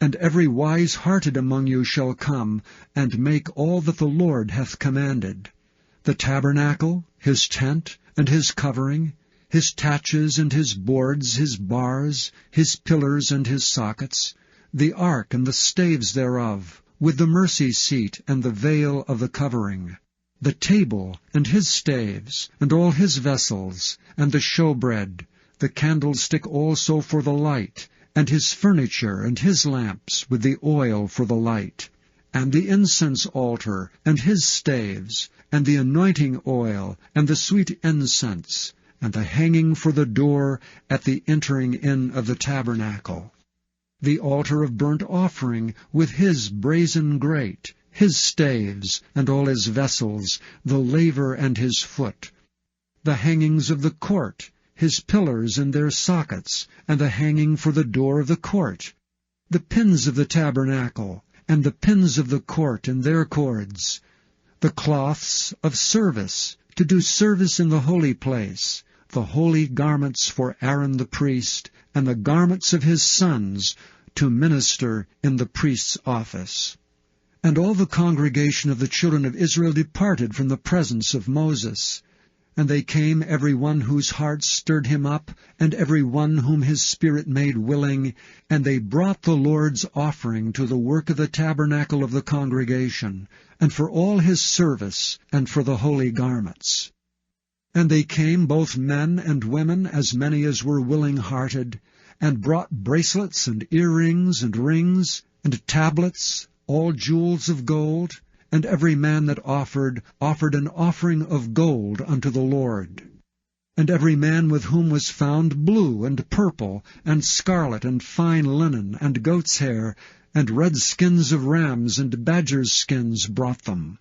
Every one that did offer an offering of silver and brass brought the Lord's offering, and every man with whom was found shittim wood for any work of the service brought it. And all the women that were wise-hearted did spin with their hands, and brought that which they had spun, both of blue, and of purple, and of scarlet, and of fine linen. And all the women whose heart stirred them up in wisdom spun goat's hair. And the rulers brought onyx stones, and stones to be set for the ephod and for the breastplate, and spice, and oil for the light, and for the anointing oil, and for the sweet incense.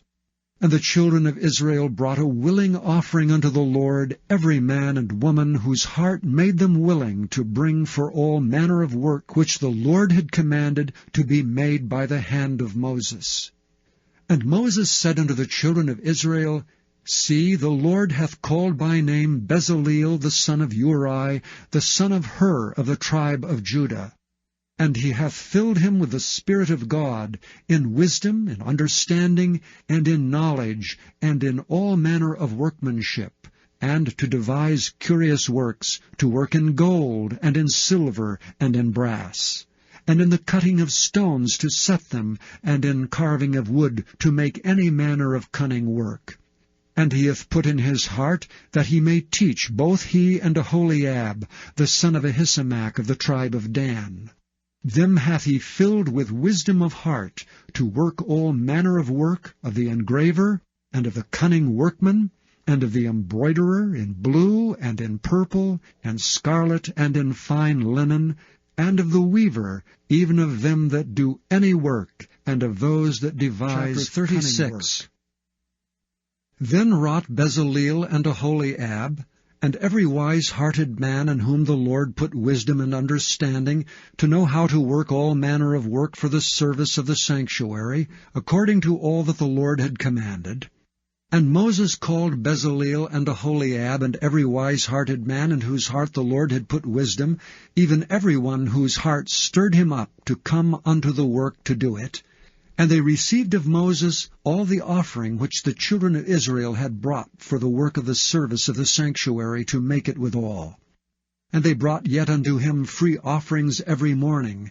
And all the wise men that wrought all the work of the sanctuary came every man from his work which they made. And they spake unto Moses, saying, The people bring much more than enough for the service of the work which the Lord commanded to make. And Moses gave commandment, and they caused it to be proclaimed throughout the camp, saying, Let neither man nor woman make any more work for the offering of the sanctuary. So the people were restrained from bringing, for the stuff they had was sufficient for all the work to make it, and too much. And every wise-hearted man among them that wrought the work of the tabernacle made 10 curtains of fine twined linen, and blue, and purple, and scarlet, with cherubims of cunning work made he them. The length of one curtain was 28 cubits, and the breadth of one curtain 4 cubits. The curtains were all of one size. And he coupled the 5 curtains one unto another, and the other 5 curtains he coupled one unto another. And he made loops of blue on the edge of one curtain from the selvage in the coupling. Likewise he made in the uttermost side of another curtain in the coupling of the second. 50 loops made he in one curtain, and 50 loops made he in the edge of the curtain which was in the coupling of the second. The loops held one curtain to another. And he made 50 taches of gold, and coupled the curtains one unto another with the taches, so it became one tabernacle. And he made curtains of goat's hair for the tent over the tabernacle. 11 curtains he made them. The length of one curtain was 30 cubits, and 4 cubits was the breadth of one curtain. The 11 curtains were of one size. And he coupled 5 curtains by themselves, and 6 curtains by themselves. And he made 50 loops upon the uttermost edge of the curtain in the coupling, and 50 loops made he upon the edge of the curtain which coupleth the second. And he made 50 taches of brass to couple the tent together, that it might be one. And he made a covering for the tent of rams' skins dyed red, and a covering of badgers' skins above that. And he made boards for the tabernacle of shittim wood standing up. The length of a board was 10 cubits, and the breadth of a board 1 cubit and a half.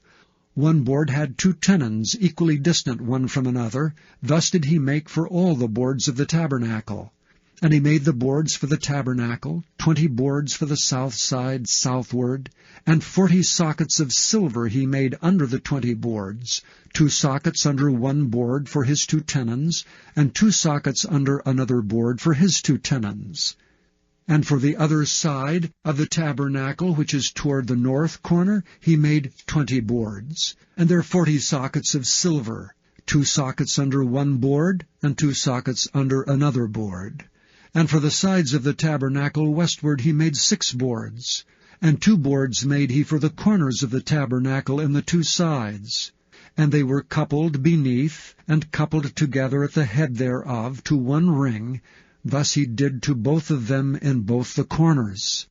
And there were 8 boards, and their sockets were 16 sockets of silver under every board, 2 sockets. And he made bars of shittim wood, 5 for the boards of the one side of the tabernacle, and 5 bars for the boards on the other side of the tabernacle, and 5 bars for the boards of the tabernacle for the sides westward. And he made the middle bar to shoot through the boards from the one end to the other. And he overlaid the boards with gold, and made their rings of gold to be places for the bars, and overlaid the bars with gold. And he made a veil of blue, and purple, and scarlet, and fine twined linen. With cherubims made he it of cunning work. And he made thereunto 4 pillars of shittim wood, and overlaid them with gold. Their hooks were of gold, and he cast for them 4 sockets of silver. And he made an hanging for the tabernacle door of blue, and purple, and scarlet, and fine twined linen of needlework. And the 5 pillars of it with their hooks, and he overlaid their chapiters and their fillets with gold. but their 5 sockets were Chapter of brass. 37.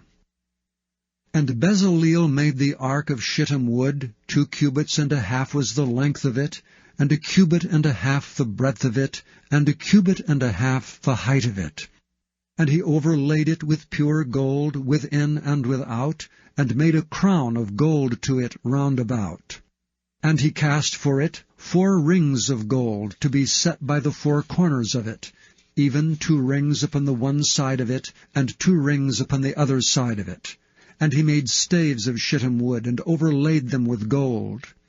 And he put the staves into the rings by the sides of the ark, to bear the ark. And he made the mercy seat of pure gold. 2 cubits and a half was the length thereof, and 1 cubit and a half the breadth thereof. And he made 2 cherubims of gold, beaten out of 1 piece made he them, on the 2 ends of the mercy seat. 1 cherub on the end on this side, and another cherub on the other end on that side. Out of the mercy seat made he the cherubims on the 2 ends thereof. And the cherubims spread out their wings on high, and covered with their wings over the mercy seat, with their faces one to another. Even to the mercy seatward were the faces of the cherubims. And he made the table of shittim wood. 2 cubits was the length thereof, and 1 cubit the breadth thereof, and 1 cubit and a half the height thereof. And he overlaid it with pure gold, and made thereunto a crown of gold round about. Also he made thereunto a border of an handbreadth round about, and made a crown of gold for the border thereof round about. And he cast for it 4 rings of gold, and put the rings upon the 4 corners that were in the 4 feet thereof. Over against the border were the rings, the places for the staves to bear the table. And he made the staves of shittim wood, and overlaid them with gold, to bear the table. And he made the vessels which were upon the table, his dishes, and his spoons, and his bowls, and his covers to cover withal, of pure gold. And he made the candlestick of pure gold. Of beaten work made he the candlestick. His shaft and his branch, his bowls, his knops, and his flowers were of the same. And 6 branches going out of the sides thereof, 3 branches of the candlestick out of the one side thereof, and 3 branches of the candlestick out of the other side thereof. 3 bowls made after the fashion of almonds in one branch, a knop and a flower. And 3 bowls made like almonds in another branch, a knop and a flower, so throughout the 6 branches going out of the candlestick. And in the candlestick were 4 bowls made like almonds, his knops and his flowers, and a knop under 2 branches of the same, and a knop under 2 branches of the same, and a knop under 2 branches of the same, according to the 6 branches going out of it. Their knops and their branches were of the same. All of it was one beaten work of pure gold. And he made his 7 lamps, and his snuffers, and his snuff dishes of pure gold. Of a talent of pure gold made he it, and all the vessels thereof. And he made the incense altar of shittim wood. The length of it was 1 cubit, and the breadth of it 1 cubit. It was 4 square, and 2 cubits was the height of it. The horns thereof were of the same. And he overlaid it with pure gold, both the top of it, and the sides thereof round about, and the horns of it. Also he made unto it a crown of gold round about. And he made 2 rings of gold for it under the crown thereof, by the 2 corners of it, upon the 2 sides thereof, to be places for the staves to bear it withal. And he made the staves of shittim wood, and overlaid them with gold. And he made the holy anointing oil, and the pure incense of sweet spices, according to the work of the Chapter apothecary. 38. And he made the altar of burnt offering of shittim wood. 5 cubits was the length thereof, and 5 cubits the breadth thereof. It was 4 square, and 3 cubits the height thereof. And he made the horns thereof on the 4 corners of it. The horns thereof were of the same, and he overlaid it with brass. And he made all the vessels of the altar, the pots, and the shovels, and the basins, and the flesh hooks, And the fire pans, all the vessels thereof, made he of brass. And he made for the altar a brazen grate of network unto the compass thereof beneath unto the midst of it. And he cast 4 rings for the 4 ends of the grate of brass, to be places for the staves. And he made the staves of shittim wood, and overlaid them with brass. And he put the staves into the rings on the sides of the altar, to bear it withal. He made the altar hollow with boards. And he made the laver of brass, and the foot of it of brass, of the looking glasses of the women assembling, which assembled at the door of the tabernacle of the congregation. And he made the court. On the south side southward the hangings of the court were of fine twined linen, 100 cubits. Their pillars were 20, and their brazen sockets 20. The hooks of the pillars and their fillets were of silver. And for the north side the hangings were 100 cubits, their pillars were 20, and their sockets of brass 20, the hooks of the pillars and their fillets of silver. And for the west side were hangings of 50 cubits, their pillars 10, and their sockets 10, the hooks of the pillars and their fillets of silver. And for the east side eastward 50 cubits. The hangings of the one side of the gate were 15 cubits, their pillars 3, and their sockets 3. And for the other side of the court gate, on this hand and that hand were hangings of 15 cubits, their pillars 3, and their sockets 3. All the hangings of the court round about were of fine twined linen. And the sockets for the pillars were of brass, the hooks of the pillars and their fillets of silver, and the overlaying of their chapiters of silver, and all the pillars of the court were filleted with silver. And the hanging for the gate of the court was needlework, of blue and purple and scarlet, and fine twined linen, and 20 cubits was the length, and the height in the breadth was 5 cubits, answerable to the hangings of the court. And their pillars were 4, and their sockets of brass 4, their hooks of silver, and the overlaying of their chapiters and their fillets of silver. And all the pins of the tabernacle and of the court round about were of brass. This is the sum of the tabernacle, even of the tabernacle of testimony, as it was counted according to the commandment of Moses, for the service of the Levites by the hand of Ithamar, son to Aaron the priest. And Bezaleel the son of Uri, the son of Hur, of the tribe of Judah, made all that the Lord commanded Moses. And with him was Aholiab, son of Ahisamach of the tribe of Dan, an engraver, and a cunning workman, and an embroiderer in blue and in purple, and in scarlet and fine linen. All the gold that was occupied for the work and all the work of the holy place, even the gold of the offering, was 29 talents, and 730 shekels after the shekel of the sanctuary. And the silver of them that were numbered of the congregation was 100 talents, and 1,760 shekels after the shekel of the sanctuary. A beka for every man, that is half a shekel, after the shekel of the sanctuary, for every one that went to be numbered, from 20 years old and upward, for 600,000 and 3,550 men. And of the 100 talents of silver were cast the sockets of the sanctuary, and the sockets of the veil, 100 sockets of the 100 talents, a talent for a socket. And of the 1,775 shekels he made hooks for the pillars, and overlaid their chapiters, and filleted them.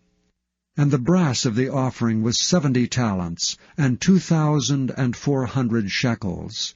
And therewith he made the sockets to the door of the tabernacle of the congregation, and the brazen altar, and the brazen grate for it, and all the vessels of the altar, and the sockets of the court round about, and the sockets of the court gate, and all the pins of the tabernacle, and all the pins of the court round about. And of the blue and purple and scarlet they made cloths of service to do service in the holy place, and made the holy garments for Aaron, as the Lord commanded Moses. And he made the ephod of gold, blue, and purple, and scarlet, and fine twined linen. And they did beat the gold into thin plates, and cut it into wires, to work it in the blue, and in the purple, and in the scarlet, and in the fine linen with cunning work. They made shoulder pieces for it, to couple it together. By the two edges was it coupled together. And the curious girdle of his ephod that was upon it was of the same, according to the work thereof, of gold, blue, and purple, and scarlet, and fine twined linen, as the Lord commanded Moses. And they wrought onyx stones enclosed in ouches of gold, graven as signets are graven, with the names of the children of Israel. And he put them on the shoulders of the ephod, that they should be stones for a memorial to the children of Israel, as the Lord commanded Moses. And he made the breastplate of cunning work, like the work of the ephod, of gold, blue, and purple, and scarlet, and fine twined linen. It was 4 square. They made the breastplate double. A span was the length thereof, and a span the breadth thereof, being doubled. And they set in it 4 rows of stones. The first row was a sardius, a topaz, and a carbuncle. This was the first row. And the second row, an emerald, a sapphire, and a diamond. And the third row, a ligure, and agate, and an amethyst. And the fourth row, a beryl, and onyx, and a jasper. They were enclosed in ouches of gold in their enclosings. And the stones were according to the names of the children of Israel, 12, according to their names, like the engravings of a signet, every one with his name according to the 12 tribes. And they made upon the breastplate chains at the ends of wreathen work, of pure gold. And they made 2 ouches of gold, and 2 gold rings, and put the 2 rings in the 2 ends of the breastplate. And they put the 2 wreathen chains of gold in the 2 rings on the ends of the breastplate. And the 2 ends of the 2 wreathen chains they fastened in the 2 ouches, and put them on the shoulder pieces of the ephod before it. And they made 2 rings of gold, and put them on the 2 ends of the breastplate, upon the border of it, which was on the side of the ephod inward. And they made 2 other golden rings, and put them on the 2 sides of the ephod, underneath toward the forepart of it, over against the other coupling thereof, above the curious girdle of the ephod. And they did bind the breastplate by his rings under the rings of the ephod with a lace of blue, that it might be above the curious girdle of the ephod, and that the breastplate might not be loosed from the ephod, as the Lord commanded Moses. And he made the robe of the ephod of woven work, all of blue. And there was an hole in the midst of the robe, as the hole of an habergeon, with a band round about the hole, that it should not rend. And they made upon the hems of the robe pomegranates of blue and purple and scarlet, and twined linen. And they made bells of pure gold, and put the bells between the pomegranates upon the hem of the robe, round about between the pomegranates. A bell and a pomegranate, a bell and a pomegranate, round about the hem of the robe to minister in, as the Lord commanded Moses. And they made coats of fine linen of woven work for Aaron and for his sons, and a mitre of fine linen, and goodly bonnets of fine linen, and linen breeches of fine twined linen, and a girdle of fine twined linen, and blue, and purple, and scarlet, of needlework, as the Lord commanded Moses. And they made the plate of the holy crown of pure gold, and wrote upon it a writing like to the engravings of a signet, Holiness to the Lord. And they tied unto it a lace of blue, to fasten it on high upon the mitre, as the Lord commanded Moses. Thus was all the work of the tabernacle of the tent of the congregation finished. And the children of Israel did according to all that the Lord commanded Moses, so did they.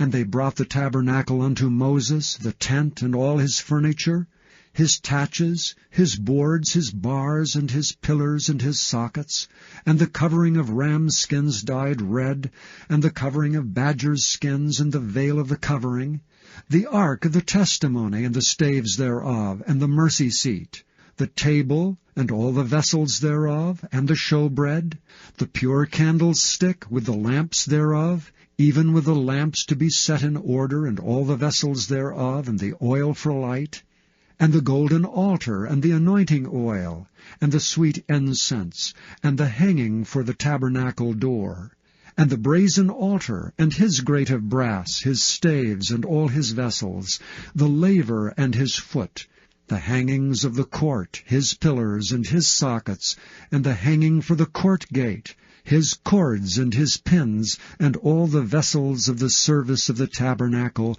for the tent of the congregation, the cloths of service to do service in the holy place, and the holy garments for Aaron the priest, and his sons' garments to minister in the priest's office, according to all that the Lord commanded Moses, so the children of Israel made all the work. And Moses did look upon all the work, and behold, they had done it as the Lord had commanded, even so had they done it. And Moses blessed them. And the Lord spake unto Moses, saying, On the 1st day of the 1st month shalt thou set up the tabernacle of the tent of the congregation. And thou shalt put therein the ark of the testimony, and cover the ark with the veil. And thou shalt bring in the table, and set in order the things that are to be set in order upon it. And thou shalt bring in the candlestick, and light the lamps thereof. And thou shalt set the altar of gold for the incense before the ark of the testimony, and put the hanging of the door to the tabernacle. And thou shalt set the altar of the burnt offering before the door of the tabernacle of the tent of the congregation. And thou shalt set the laver between the tent of the congregation and the altar, and shalt put water therein. And thou shalt set up the court round about, and hang up the hanging at the court gate. And thou shalt take the anointing oil, and anoint the tabernacle, and all that is therein, and shalt hallow it, and all the vessels thereof, and it shall be holy. And thou shalt anoint the altar of the burnt offering, and all his vessels, and sanctify the altar, and it shall be an altar most holy. And thou shalt anoint the laver and his foot, and sanctify it. And thou shalt bring Aaron and his sons unto the door of the tabernacle of the congregation, and wash them with water. And thou shalt put upon Aaron the holy garments, and anoint him, and sanctify him, that he may minister unto me in the priest's office. And thou shalt bring his sons, and clothe them with coats. And thou shalt anoint them, as thou didst anoint their father, that they may minister unto me in the priest's office. For their anointing shall surely be an everlasting priesthood throughout their generations. Thus did Moses, according to all that the Lord commanded him, so did he. And it came to pass in the 1st month of the 2nd year, on the 1st day of the month, that the tabernacle was reared up. And Moses reared up the tabernacle, and fastened his sockets, and set up the boards thereof, and put in the bars thereof, and reared up his pillars. And he spread abroad the tent over the tabernacle, and put the covering of the tent above upon it, as the Lord commanded Moses.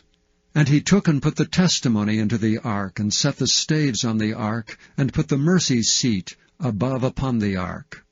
And he brought the ark into the tabernacle, and set up the veil of the covering, and covered the ark of the testimony, as the Lord commanded Moses. And he put the table in the tent of the congregation upon the side of the tabernacle northward, without the veil. And he set the bread in order upon it before the Lord, as the Lord had commanded Moses. And he put the candlestick in the tent of the congregation over against the table on the side of the tabernacle southward. And he lighted the lamps before the Lord, as the Lord commanded Moses. And he put the golden altar in the tent of the congregation before the veil, and he burnt sweet incense thereon, as the Lord commanded Moses. And he set up the hanging at the door of the tabernacle, and he put the altar of burnt offering by the door of the tabernacle of the tent of the congregation, and offered upon it the burnt offering and the meat offering, as the Lord commanded Moses. And he set the laver before the tent of the congregation and the altar, and put water therein to wash withal. And Moses and Aaron and his sons washed their hands and their feet thereat, when they went into the tent of the congregation, and when they came near unto the altar they washed, as the Lord commanded Moses. And he reared up the court round about the tabernacle and the altar, and set up the hanging of the court gate. So Moses finished the work. Then a cloud covered the tent of the congregation, and the glory of the Lord filled the tabernacle. And Moses was not able to enter into the tent of the congregation, because the cloud abode thereon, and the glory of the Lord filled the tabernacle. And when the cloud was taken up from over the tabernacle, the children of Israel went onward in all their journeys. But if the cloud were not taken up, then they journeyed not till the day that it was taken up. For the cloud of the Lord was upon the tabernacle by day, and fire was on it by night, in the sight of all the house of Israel throughout all their journeys.